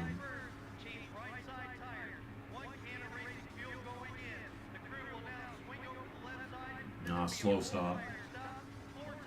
What are the odds of that? Alright, well, I guess it's time. I guess I promised that we'd read more of these texts at some point later on in the stream. We may as well do it now. Okay, where were we?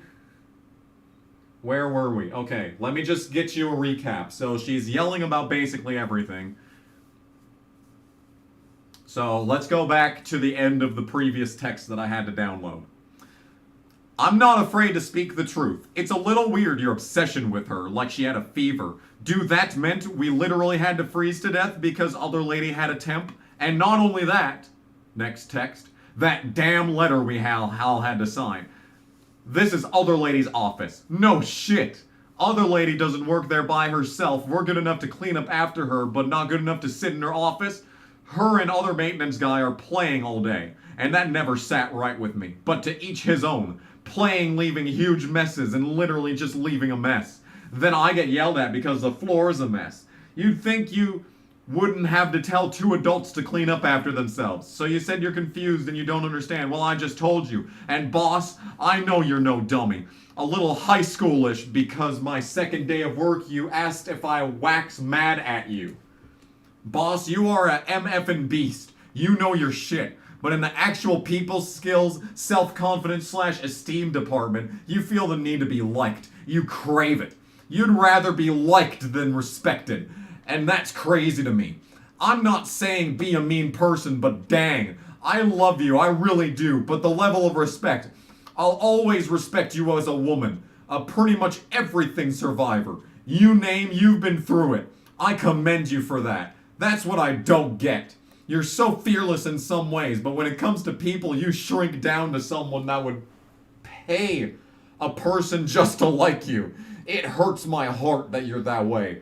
And the other day, I've never been so disrespected by you. Man, it took everything for me not to cry the other day the way you were talking to me. What you were saying wasn't an issue because you were teaching me high five emoji. But you were due effing rude to me. I knew that day I was done. I respect myself too much to let anybody talk to me like that. You respect yourself so much that you write this fucking shit. I'm gonna take some classes at the college. My husband is happy about this. I thank you, boss, for choosing me. And I'm sorry I couldn't quite get all the procedures. That's a fucking understatement. I doubted myself. I thought I was unreachable. And that's scary. So I'm gonna take beginner computer courses at the Learning Annex. I know I disappointed you in that way, but I've told you more than a few times. If I want better, I must do better! And that's what I'm going to do. And I meant it when I said I don't badmouth the people or the establishment I no longer work for. I literally wax do very honored to work there and to work for you, but that's not always enough, and I no longer tolerate such things. I might not ever work again, but whatever I do, I'm going to do it to the best of my abilities, and I won't ever be treated like I'm less than anyone. I love me way too much to allow myself to be disrespected that way. Heart emoji, heart emoji, heart emoji. My boss responds saying, all I want to say is that I didn't disrespect you. I didn't. I'm heartbroken that you believe I did.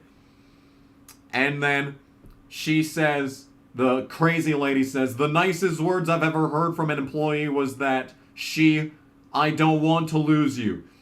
What can we do to fix this? And it was genuine. That first time when you thought I was going to quit, you said okay, like it was nothing. I thought I was valued at least a little bit. I mean, you fought so hard. This is the next one that I had to download, by the way. Oh my god. I thought I was valued at least a little bit. I mean, you fought so hard to get me there, then nothing. The old me would have allowed that to destroy an already fragile life. Not this me. It's a lesson. I just feel bad for you now. You should treat all employees the same. You say things about other lady that I know you wouldn't say to her face. I know it, and do you. Speak how you feel and say what's necessary to everyone. You're not there to make friends, you're there to make money. Eventually coworkers become family, and I thought I was becoming that, but lesson learned. The other day when I asked you for my money, you never asked if everything was okay, am I alright? You said we should just give up on this. Facepalm emoji, wow. That again, when you showed me you don't care, the time when one lady lied and said she had her ringer off because I kept calling very early in the morning asking if she'd work for me. No one did. I never missed a shift, never missed a day. That's a fucking lie, by the way. She was late all the time when she started, and I had to cover an entire night for her when she forgot to wake up. That's a fucking lie. You scolded me in a letter saying we need to work our scheduled shifts and to stop calling the other lady. I called her once! You literally just said that you kept calling very early in the morning, but now you say you called her once. My god, I was not feeling good. That's when I went and sat in my car, and I am the one who told that psycho that I almost fell asleep. I didn't get this isn't like you, everything is okay. Nope, you just believed everything she fucking told you, and I got a harshly worded letter. Never even asked me about it. Facepalm emoji. You wanted a better example, there's a big one, same with a lady that quit a while back. You literally took her word, and of course I hit a fucking harshly worded letter on that one, and of course other lady has to do the actual talking to me. And for once someone agreed with me. I said, dude, that's it. You didn't even hear my side of it. Okay, that's why I loved not working days. One lady is very manipulative, and I love her too, but that bitch is toxic. Very much so, to the point it's dangerous. I actually agree with that. I have warned you about her, but you don't care because that bitch strikes your fragile, needy ego. You need someone like that lady in your life to be your yes girl, your plow horse. Now I'm certainly not taking any away from her work, because whatever she does the damn thing. She's a fantastic employee. That doesn't mean that bitch ain't crazy. It's so incredibly toxic that you refuse to see what she does to every new female employee. This is actually true, by the way. I actually agree with this. This is a master of pissing me off so fucking much. I actually agree with this I only needed 3 points there. I told you that time you were venting to me about her. The second you left to run errands, she called you probably 30 times because she fucked shit up on purpose just so that you'll have to pay attention to her. I don't need a college degree to have common sense. You mark my words. You'll be lucky if she ever leaves. There's a very sordid and dangerous backstory there, but you like it because whatever. You asked, I'm telling. And you thought I loved to write? When a person is speaking their truth, I could go on all day. As you have. Ask me in 10 years. I'll explain the exact way because it's true. I know it's story time in your office today. Good you got them bitches hanging on my every word. That's exactly the way I want it. I want everyone to know what I'm saying. It's a beautiful day today. I feel really good. I can breathe better. Oh, I have a bag full of thank you cards and Christmas cards. I know how you avoid people in situations like this, so I'll mail them to you or I'll drop them off. I don't cause scenes. Clearly. Don't go worried about things. I know how to conduct myself. After all, I didn't do anything wrong! And neither did you. This is who you are, and is never wants you to change heart emoji. That's the end of that text. Next text. And I'm going to ask that my husband's information that you have for the free life insurance. Clearly that doesn't apply to me anymore, so I'm going to trust that information is shredded with 4 Ds or deleted, because I don't even want to think about it. I'll call one of the office ladies and ask what's the proper procedure for that. I know you're all besties, and I'm just going to ask how I can go about such things. My boss responds, and then she says, "And just as I figured, you never disappoint. Out of all that, that's your response." And she actually said, "I don't avoid people. I don't deserve that. Obviously, everyone believes I'm the problem. I'm done trying to figure you out." My boss really does have a persecution complex, to be honest. So, you know. She did a really bad job of responding to this. And now, the piece de resistance. Yesterday at 6:33 p.m., she says, "I want to apologize for all of this. Sincerely from my entire heart, I am sorry. High five emoji, heart emoji. When you've never had confidence and you're put down and told you'll never amount to anything, it sticks with you. But I'm working on it. Things have never gone this good for me ever. I got scared and I was waiting to be hurt. So I hurt you before you could hurt me. But what I failed to realize was that none of you were going to hurt me. This by no means excuses me for leaving the place that I do love so much unattended. There's never a reason to abandon your post. Yeah! Yeah!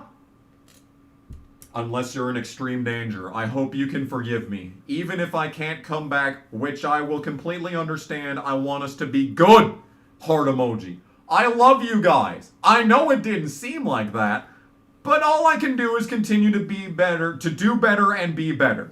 Thanks, guys. Yeah. That's what she said.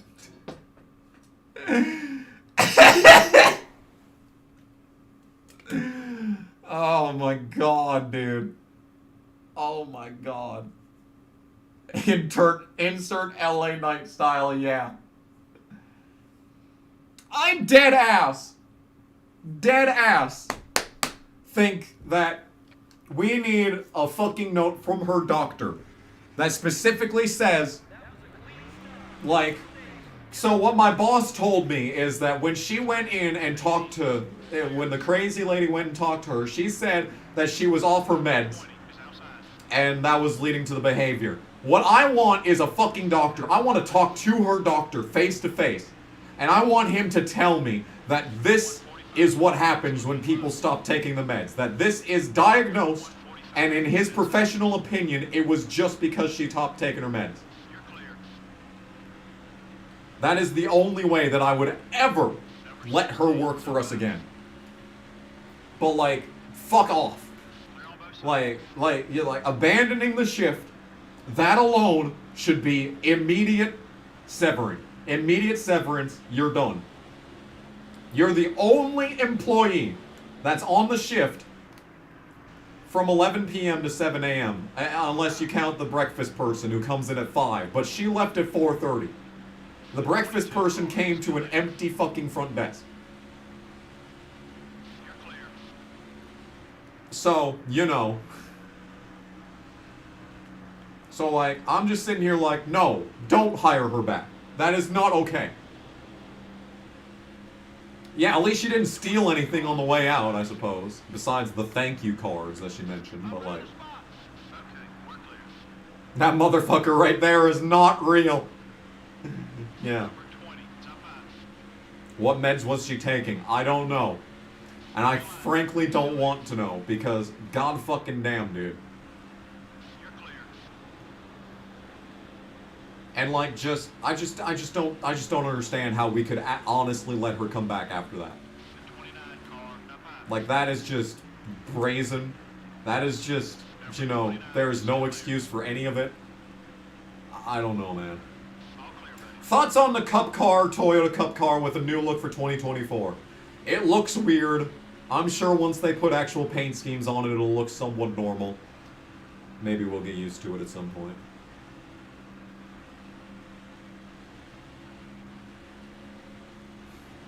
Adderall, yeah, that's possible. I'm convinced that everyone at that place, yeah, like you have to fucking be on drugs to work there. Everyone wants to get by you. Clear all around. Anyway. Is she back now? That's what everyone was fucking saying when I left this morning. I was like, I don't think we should hire her back. And they were like, oh, it'll be fine. And I'm like, alright. Alright, I guess I really don't have a say in this, so do whatever the fuck y'all want. This game is a master of pissing me off. Anyway, Adam so Peel's fucking been a much. member for 22 months. I only Thank you. needed 3 points there. For 5. once a story more 95. fucked up than You're gonna Priceline. give me 5. Not wrong. 5. Fucking 5. Thank you for being You're a member gonna for give 22 me months. 5. You're almost up to 2 years. Almost up to the new vote, like, tag badge thing.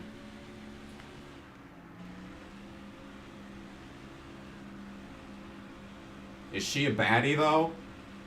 She looks pretty good for being, like, 50-something. No, I can't change her. I can't. No, I'm sorry. She is 50. She has kids older than me. No, I can't fix her. She is psychotic. I ain't touching that.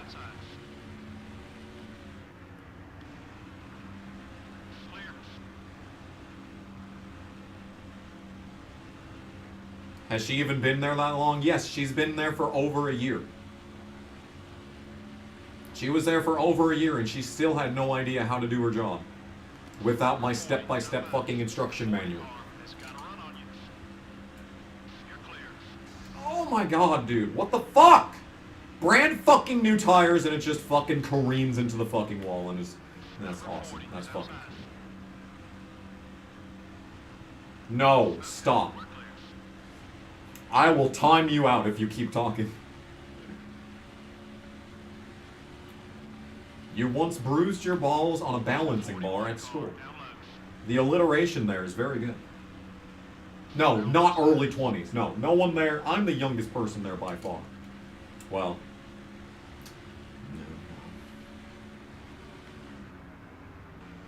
There's some leaders coming in.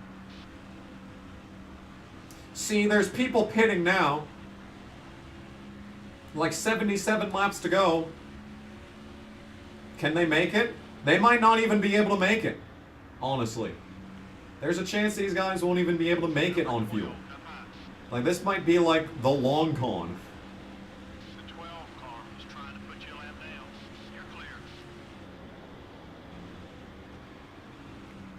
Ooh. Number 17 is outside.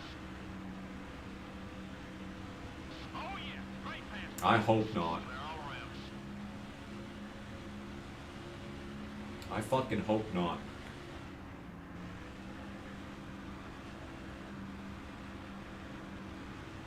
Car rating. It's inside.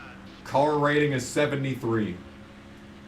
All clear. This is actually worse than the car that I took to Daytona last week and ran fucking 35th with.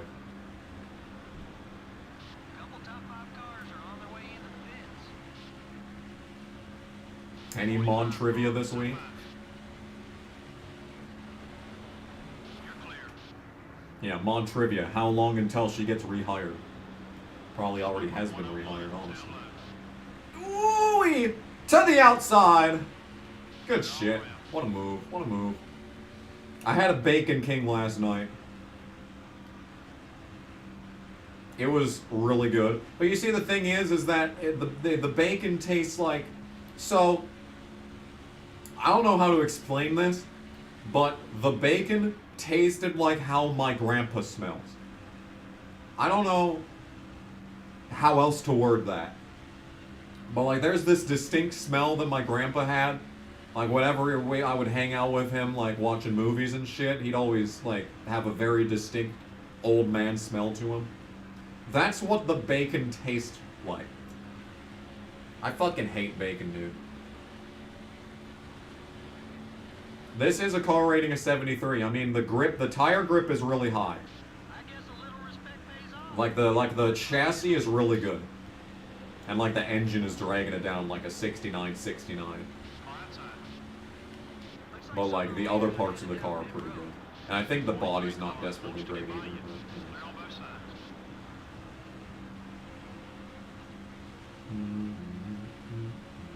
Just 2 seconds back now, 2 seconds. They put like extra salt on the fries, which I appreciated. Number 01 is still there. I only really like the Bacon King because the patties are so large. Like the bacon's the worst part. Still there. Careful.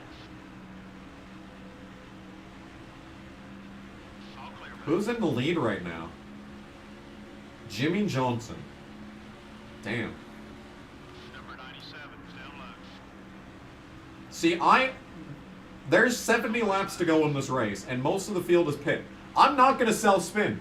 I want to see how this race plays out. I want to see if everyone else has to pit again. It feels like we're right on the threshold. Get underneath them. Yes. Let's go. Get fucked, Jimmy. You're out front. You're clear. Oh, shit! Unnatural caution! So much for watching this play out. Alright, dude. I mean, today the racing gods have blessed us with a chance to win this race. Not really, actually, because we're still not going to have enough fuel because it's 70 to go, not 60 to go. This is actually the worst thing that could have happened. Unless this was like a massive wreck and there's going to be like a lot of debris from it. Kenny Wallace. He just lost a hood. What happened? When did he get damaged? What the hell? Yeah, we're still not going to be able to make it on fuel unless we go green with 61 to go. So we need to go green on like lap 208. I'm kidding. Actually, this changes things because Jimmy Johnson hadn't hit yet. Here's So a there's gonna be- oh my God, who's on the lead lap? Flavored Sprite with Jolly Ranchers in them. Oh, that's a 5. Thank you, Racing Collie, for the Streamlabs 5. Here's a bit for your Psycho Co-Workers purple flavored stripe with Jolly Ranchers. Thank you, Racing Collie. If it weren't for Alex Johanning, you'd be the best, but you are solidly second best. Unexpected 5. Yeah, jump scare 5. Another terrible pit stop. Fantastic. At least it's under caution this time. Well, actually, that's a bad thing. That means we lose more time. A lot of cars stayed out. Hey, we're second. So we're starting toward the back. A lot of cars stayed out. Alright, well, Jimmy's the leader. A lot of cars stayed out, supposedly. Oh, dear. Don't let Gordon by. Okay. Craven's trying to get his lap back. So is Michael. Wow! That's Yeah, I can't make it on fuel. This is Here's 65 $3 to go. for that new metal I movie cannot video make it thing. 65 laps. Well, now the question is, who's on the lead lap? We've got 10 cars on the lead lap. Well, this is way less interesting than I thought it would be.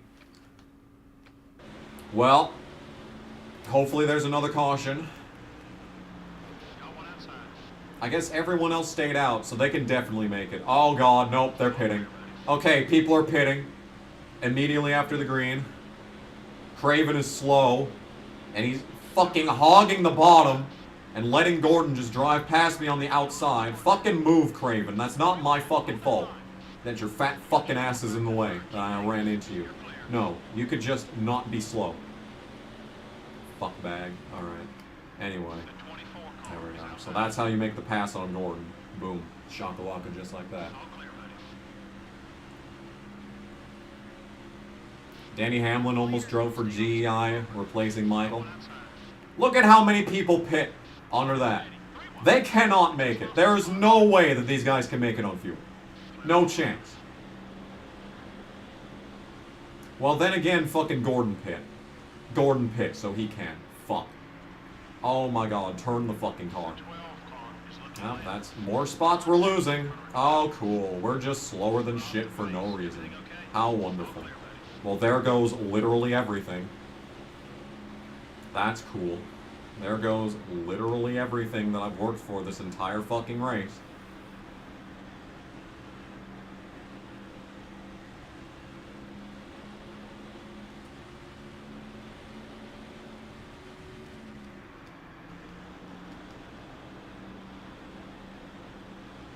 This game sucks. Yeah, look at how much faster I am than everyone. What the fuck happened? It just didn't want to turn. Just fucking went straight into the fucking corner and then fucking Newman runs into me. Oh my god, Harvick, you fucking dumb bitch.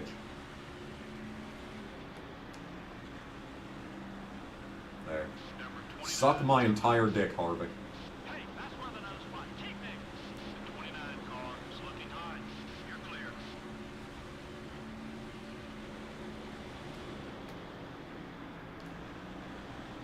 Yeah, so everyone else that's on the lead lap did pit.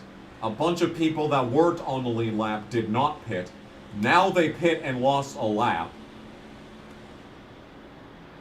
And I still can't make it on fuel. But everyone else on the track can. So. About 1.5 off the leader.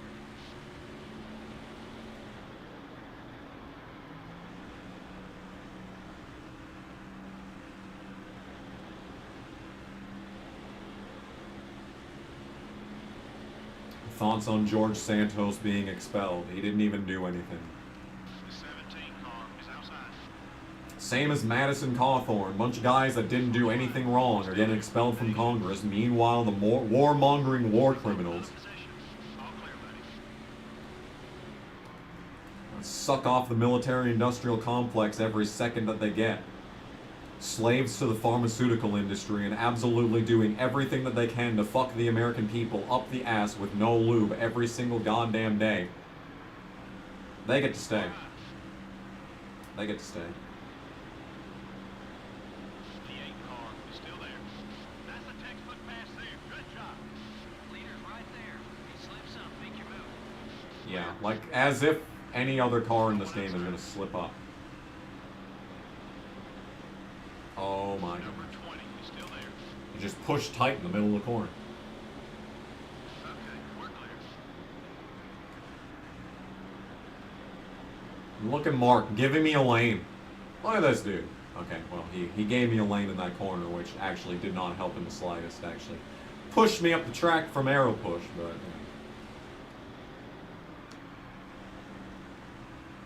Number 6, top 5. Ooh! It just doesn't want to turn anymore. Still there.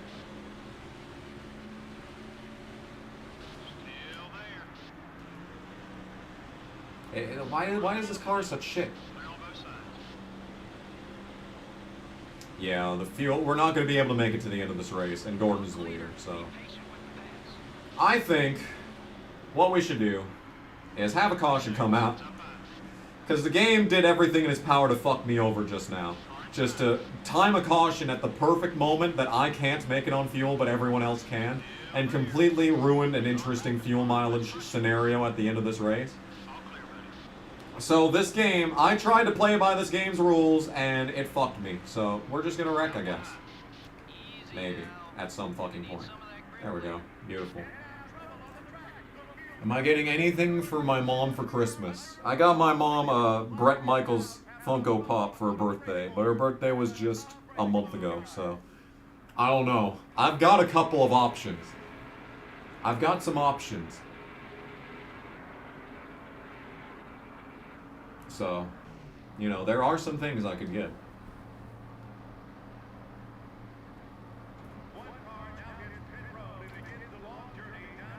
So, now would be the time where I'd read the rest of the texts if there were any more texts. Do do do do do do. Do do do do do do.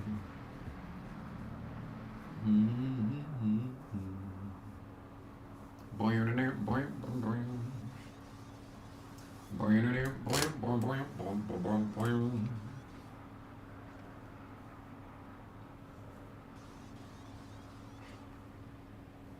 Anyway, this is a video game. What about 7-Eleven in NASCAR? What about 7-Eleven? We're deep in the field. Be careful. Oh no, we're deep in the field. Oh no. If only there was a means for us to start up front. Oh yeah, there's a... What's it called? The double file restarts.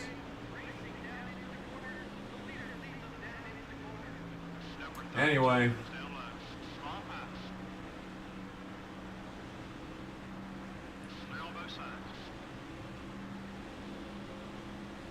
Everyone keeping up with the Fast and the Furious playthrough? Yeah, it's pretty boring. But I promise, it gets good. Oh my goodness. Oh my goodness. Oh my goodness. Oh my goodness gracious. What was that? What was that soundbite? He was just like, oh! Crew chief jizzing his pants from these passes.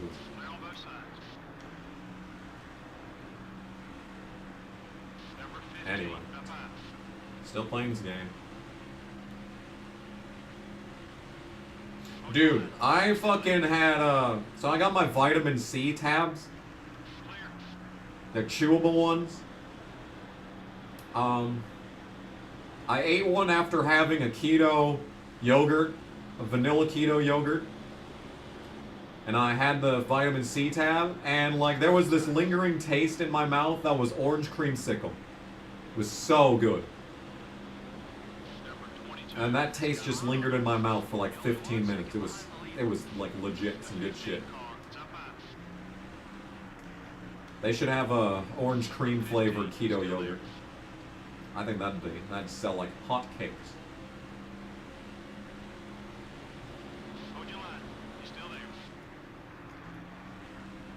Do do do do do do do. Oh. That pass was for position. Nice job. Thanks for the nice job, crew chief, but I think I know what I'm doing.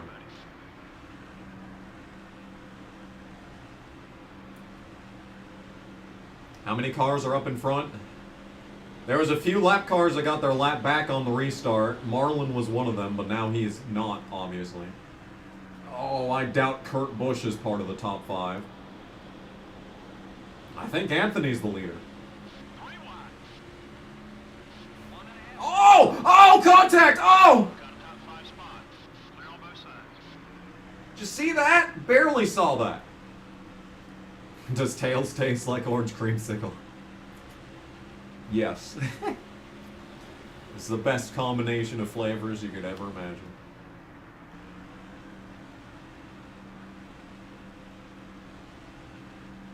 I don't know what that was all about. I was seeing Marlon trying to make it 4 wide there, and then Newman and Kurt got together, and that was just really weird. Don't see that very often in this game.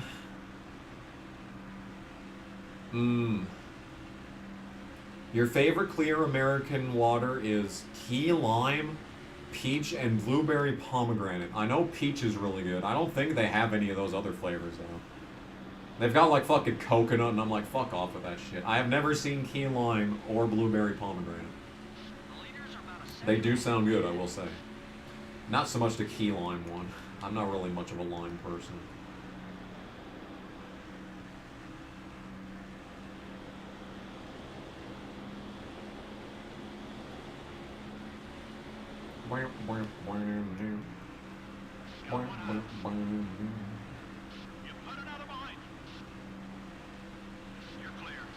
Key lime tastes similar to Sprite. That used to be the only thing I'd ever drink as a child. When I went to the dentist a few years ago, the lady said, "Damn, your teeth look good." And I was like, "Thanks." And she was like, "You must not have drank much pop as a kid." And I was like, "Yep." I hated pop.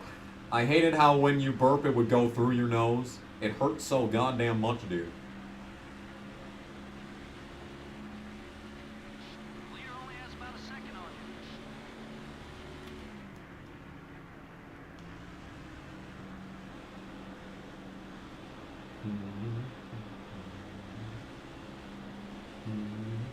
Is there something wrong with you?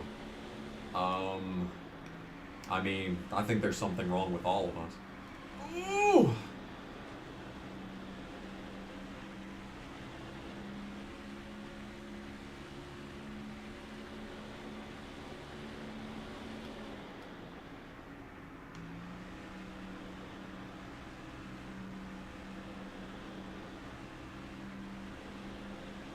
Yeah, like everyone in my family tried to give me like Mountain Dew and shit, and I'm like, this is, I hate burping it through my nose, guys. What is so difficult about this? Normally you can't stop kids from drinking pop, and I was literally like, stop giving me pop. Give me some milk, give me some water.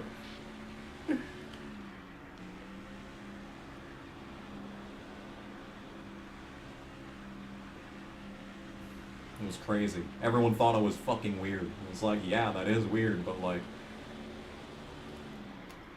Most parents just give their kids like 15 pops a day and they wonder why they're so fat.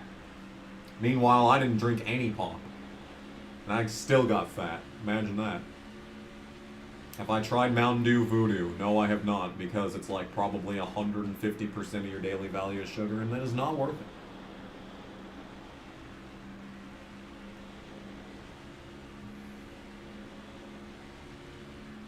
How is Coke your favorite? I'm convinced everyone's pretending when they say they like Coke. Like, orange drinks are good. Mountain Dew is good, I will admit.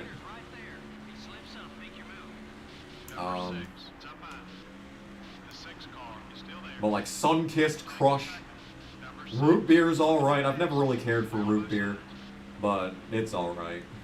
I've never liked Dr. Pepper either.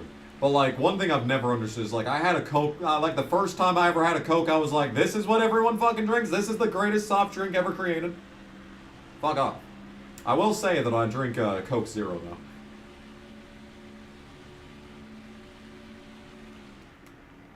A few weeks ago, you had the worst shit experience possible. You had severe constipation through the night and couldn't sleep. Your ass was literally on fire. It was horrible. I have not had that in a while. I'm glad about that. You should take some Pepto. Pepto is that. Pepto is what you need. Work with the leader. Let's see if we can break away from the pack. Maybe you had what I had in 2015 when I lost my first 10 pounds. Fanta versus Crush. Don't forget about Sun-Kissed. I mean, I don't like any of it because it's fucking sugary shit. When you go to the gym. Yeah, because I'm known for doing that. Thank you for the $2, Lyle Bailey.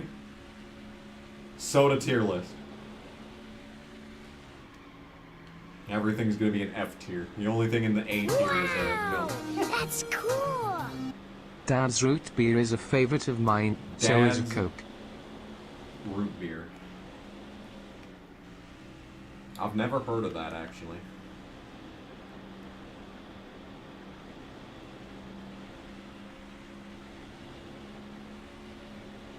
We're right there. Let's see if we can lead this thing. Yeah, let's indeed see if we can lead this thing. Not like I've led like 140 laps so far. Number 20 is coming right. Do I drink beer? Not if I can help it. The last alcoholic beverage that I had was, I'd say a month and a half ago. I had a Mike's. They were cleaning out the alcohol from the hotel, and everything was free. So I took a couple of Mike's varieties. It was good. It was good. How many hours does the manager work a week? 45 plus. I usually work more.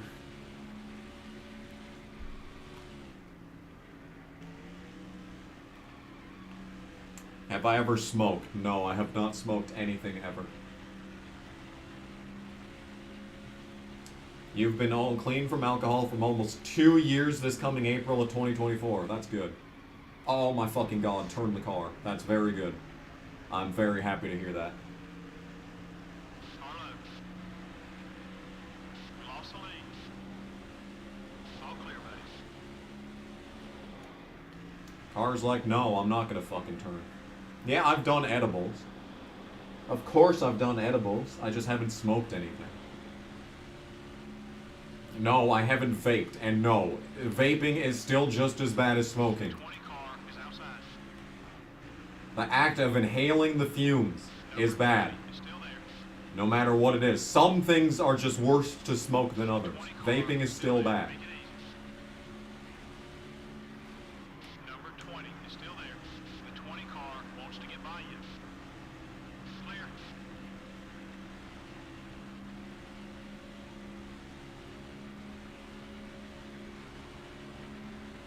Yeah, like the only time that I ever got like a real buzz going was during the awards banquet for the racetrack. I was gonna stay, but I had to work the next day, so I left without getting like, you know, actually like any heavy into anything. And like that was the night that the guy assaulted the other dude and got banned from the track. I missed that because I had to fucking work the next day.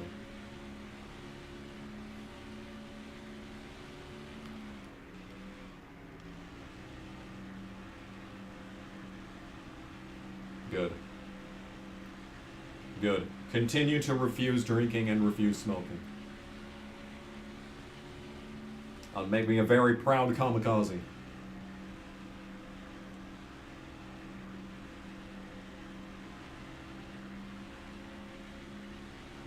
You had a buzz going when you smoked a cigar for the first time. Yeah. I don't need that shit. I have enough problems.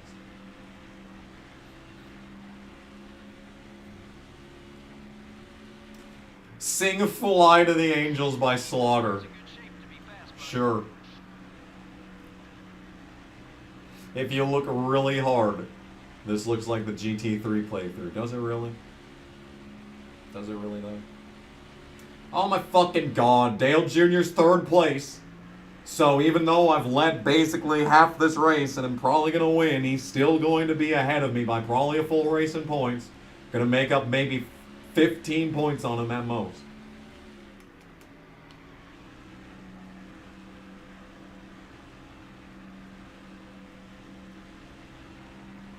What do I do for work? Be miserable. Be stressed out. At all times. That's what I do. Right front tire's wearing down. Try another line or you won't last.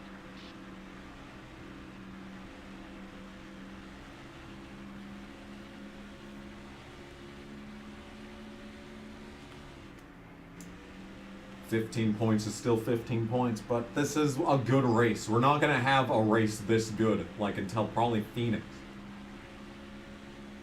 Because what's after this? Fucking, well, New Hampshire I think is next, actually.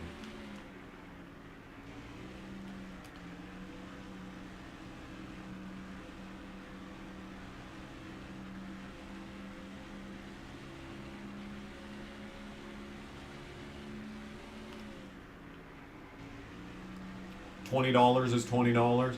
Dude, another one of my coworkers that was heavily mentioned in those texts, she had wanted to borrow my car to go to Walmart, and we've done it before, but like I'm always worried that one of the songs that I made is going to come up on my iPod while she's driving my car. That's the thing that I fear the most, because I have a bunch of my songs on my iPod. I have Magic Bullet, I have Fuck Your Test, both versions, and I have some, I have Kamikaze Classics on there too, and on the internet. And I'm always worried one of those songs is going to come up when she's driving. Like, I would not be able to live that down. Like, I'd have to quit my job that day and go somewhere else. Stays off. You're not blocking like usual. The 43 car is outside. What the hell happened to the 43 car? Why is it so damaged? Did you see that? The car was half destroyed.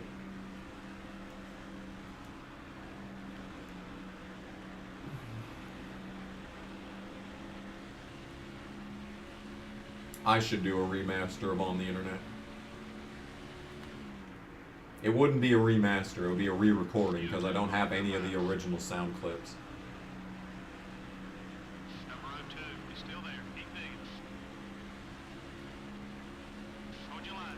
He's still there. Fuel is at half.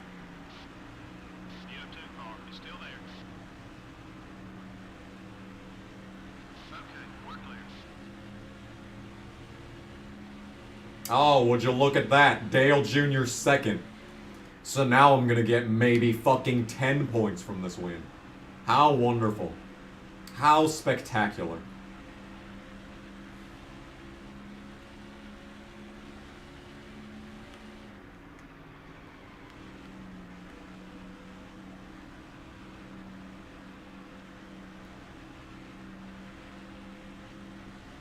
I could download the album on my YouTube channel, but I don't know how to remaster things.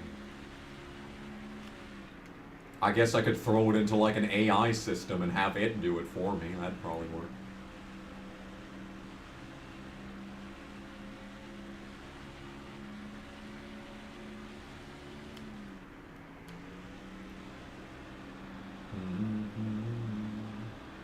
Someone rattled Fittipaldi's cage. True.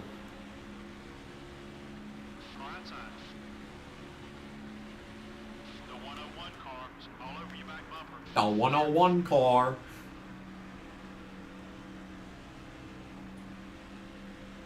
Get back into making daily NASCAR videos and do clickbait thumbnails and stock reactions. I've thought about it, but I hate it. I hate NASCAR. I don't want to give them any publicity. Is being a homeowner an advantage or disadvantage to you? I don't know. Well, it's a disadvantage considering I don't really want to fucking be here anymore. Right rear's getting more. Keep an eye out. It really keeps me stuck in the stupid, stressful job. Montana might be getting Jack in But the like, box. the real answer Please to that is come going to be visit when found we out do. next year when I get my tax return to see if my tax breaks as a homeowner is going to help me out in any capacity.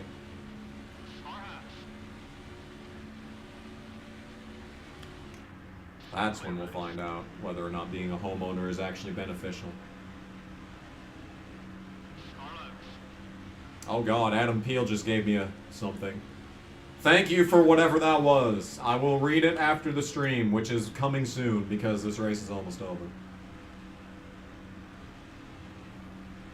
haven't got much longer on that left front tire. Don't got much longer on that left front tire. This is so stupid. Dale Jr. hasn't even been in the top 10 this entire race. And now he's just second at the end because that means that I'm not going to gain any points on his bitch ass. It was Mark in second, then Stewart had the lead, and Harvick's been fast, and Gordon's been fast, and Jimmy Johnson even had the lead at one point. But no, fucking Dale Jr.'s here to just fucking finish great and let me not gain any fucking points on his cunt ass. And we've got, what, 7 races until the chase starts after this? Stupid. Hate this game. Another stream this weekend? No. I work my entire life. But then again, I work tonight. I work in 2.5 hours and I can stream now, so, you know, that's why I wasn't even that mad. I wasn't even that mad that this lady left, so I'm going on the overnights again. I can record games. I can do streams on Fridays. And I won't miss them because of work. I'm not even that mad that I'm on nights again.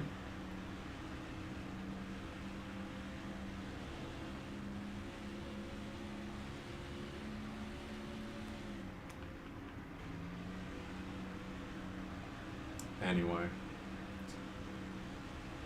No, the next race is going to be Friday. We all know this is a once-a-week series.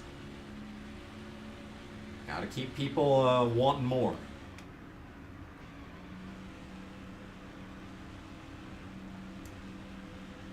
Who is the best Hendrick driver ever? Casey?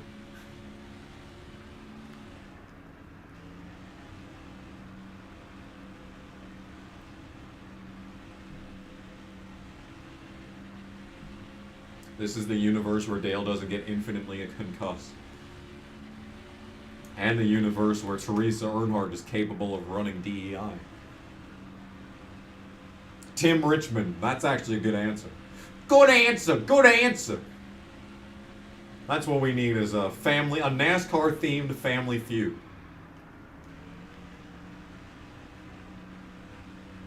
I'd host that.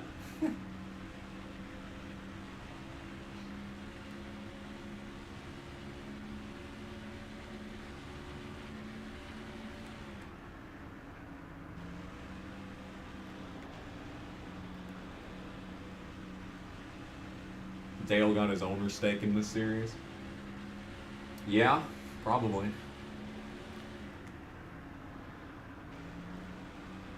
Might be time for a new lip rear tire. I don't think so, crew chief. It might be time for you to shut the fuck up, actually. 10 to go. 10 to go. All over you back. 10 to go. Clear. There's 10 to go. Got one outside. Number 11. He's still there. Clear on both sides.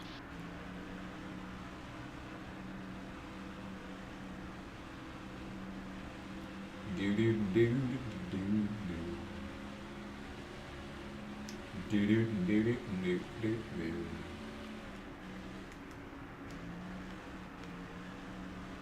60 viewers. What's up, chat? I'm sorry this race is so boring, but I have nothing to talk about. You already missed the exciting part of this stream where I read off my psycho co-worker's texts. She got fired, but probably just got rehired today, even though there's absolutely no justification for it. So that was a fun sequence of events. There's Kenny Wallace, who caused the caution to ruin this race. Yeah, dude in the chat says 8 laps to go, and I'm not even on 8 laps to go as I'm playing the game yet. This is 8 laps to go right here. I'm like, hold up. Hold on a second. Y'all are in the fucking future. I know they say we live in the past and all that, but like, damn, I didn't know it was that bad. What is my personal favorite cup race that I've watched from start to finish? Cup race, that's a hard question to answer. Xfinity is 2016 Mid-Ohio Challenge, that's not even close. I mean, 2015 Southern 500 was pretty good. That was a pretty good race.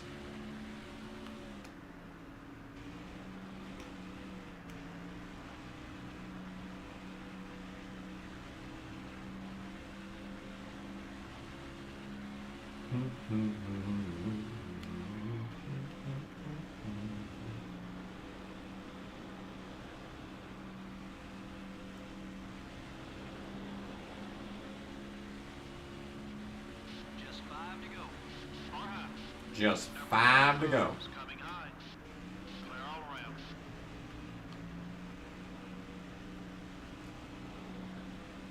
Anyway, not much to talk about. And there generally isn't a lot to talk about in Chicagoland races, though, so pretty average stuff. 2015 had one amazing race for every 10 whole atrocious ones. The only good races that I remember in 2015 were Darlington, and that's it. And that's it.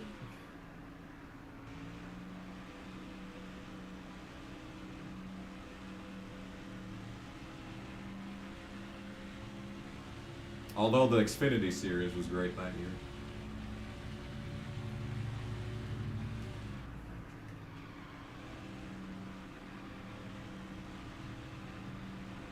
I am happy to be doing this good at this track. Because Casey has a cup pole and a Busch win at this track. Mark won in 2009 at this track. Brett Moffitt won at this track in 2018.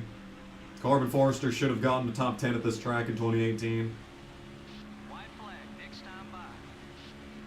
What else has happened here? Allgaier has 2 wins here, I think.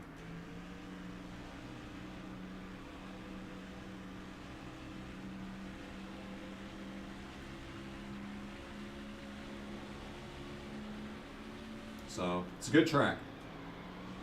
Just painfully boring. Coming to the white flag is out. Lapping David Green. Of course, Dale Jr. is going to finish second, meaning I'm going to gain absolutely no points from this dominant victory. Came into this race 169 points back, and I'm going to come out of this race like 159 points back. After all this hard work. And we're oh, don't do it. Not on the fucking white. Don't fucking do it, bitch. The race for the win is on between me and David Green. Oh, who's going to get there first? Who's going to get there first? Final finish. Oh, David Green wins. David Green got him. Oh, my goodness. Oh, man. David Green. What a run. What a run. Oh, I'm sorry. The race, in my opinion, it really makes the better drivers stand out that much more. The Napa car comes away with the win. That team deserves it. They worked hard all race long, and I'm sure there'll be a lot of celebrating tonight. Well, that's it. That's all I have to say. They really don't have anything to say at this track. Oh. Alright, well, that was pretty fun, I guess. Making it rain, yeah. Harvick wins at Bristol. Eat Little Caesars to celebrate the win. I don't think I will. MWR wins again, that's right. Michael Waltrip really making his investment pay out. This is probably the least exciting win of the entire fucking playthrough, by the way. Very boring. Very, very boring.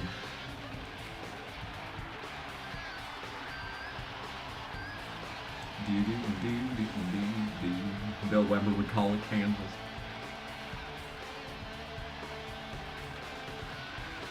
You know, it is interesting how there are 2 races at Kansas and 2 races at Las Vegas, but in this game there was only 1 race at each of those tracks, and there was a Chicagoland.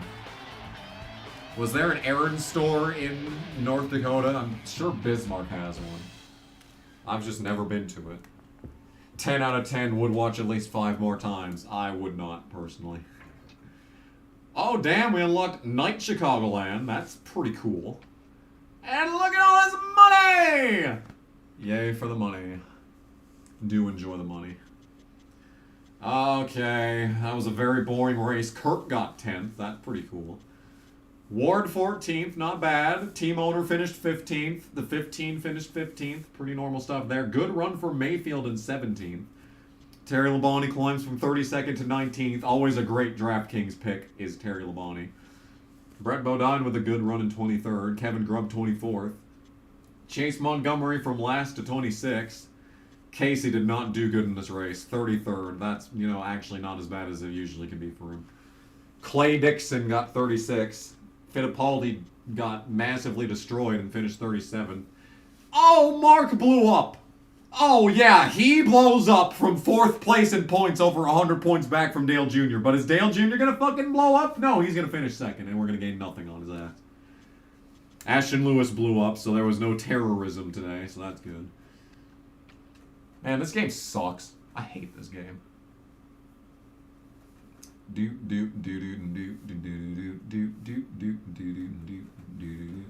Anyway. So that does it there. Yep. 15 points. That's what I gained for winning the race and leading the most laps. 15 points. Unfucking believable. That is race win number 5 on the season. We've only got 9 top 10s, though, in 18 starts. That's pretty sad. What a lopsided stat line this is. Yeah, that drops Mark to 7th in points, because literally we cannot have anything good. Ever. Not even once. Not even a single time. Johnny Benson 15th. That win propelling him to some good runs. So that's good. Oh my goodness. Ward's 19. Waltrip's 18. That's a bad season for these guys. Stewart still can't get his head out of his ass. He sits 16th in points. Not much interesting else happening. 3 career wins. Casey Mears has 0 top 10s this year. Anyway, that's the end of this stream. Thanks for watching. It is in fact Super Chat time. $4.99 from Adam Peel. Montana might be getting Jack in the Box. That sounds good. I've never been to a Jack in the Box. Every opportunity that I've had to go to a Jack in the Box, I've gone somewhere else, so I might have to consider that. Lyle Bailey gave me 2. Thanks for that. JC gave $3 for something that I may or may not talk about, given the, intensity of it. Anyway, hello? Can I please scroll down? Thank you. Here's a bit for your Psycho Coworker's purple flavored Sprite drink. Thanks, Racing Collie, for the 5. We've also got Adam Peel being a member for 22 months. That was, in fact, a more fucked up story than Priceline. Doesn't happen very often, though. Doesn't happen very often. Lyle Bailey has been a member for 17 months. Thoughts on NASCAR and TNT returning in 2025? I mean, I'm not going to watch it. Racer Knight 99 the second has subscribed. Thank you for that. LeDuc has been a member for 21 months. Not the longest member, but still up there in length. Thank you for that. Tristan471 with the 5. Is that the only 5 of the entire stream? No, Racing Collie gave me 5. I don't know if I'm going to be doing any racing predictions results because I don't want to talk about NASCAR because I hate it. Alex Johanan gave 6969 because of course he did. Has been a member for 9 months as well. What a legend. Yoshi was a member for 13 months. That's pretty cool, and that is everything. So, thank you all so much for watching. Short stream today, and I'm sorry, but, I don't have enough time to do New Hampshire. I have to work in 2 hours. So, thanks for watching. See you in the next part. Take it away, Bernie! Hello, and good evening, YouTube. My name is Bernie Sanders, and I want to personally thank you for tuning in to tonight's stream on the Kamikaze Games channel. But there is a reason that I am here, and yes, I am once again asking for your financial support. The Kamikaze Games streams are made possible by viewers such as yourself, and it is sustained almost entirely through donations. If you would like to, you can super chat in the chat of this stream, or go down to the description and click the link to Streamlabs. And if you do that, you can donate to this stream, and you can make me, Bernie Sanders, very happy. Once again, I want to thank you for joining us for tonight's stream, and hope you have a good time.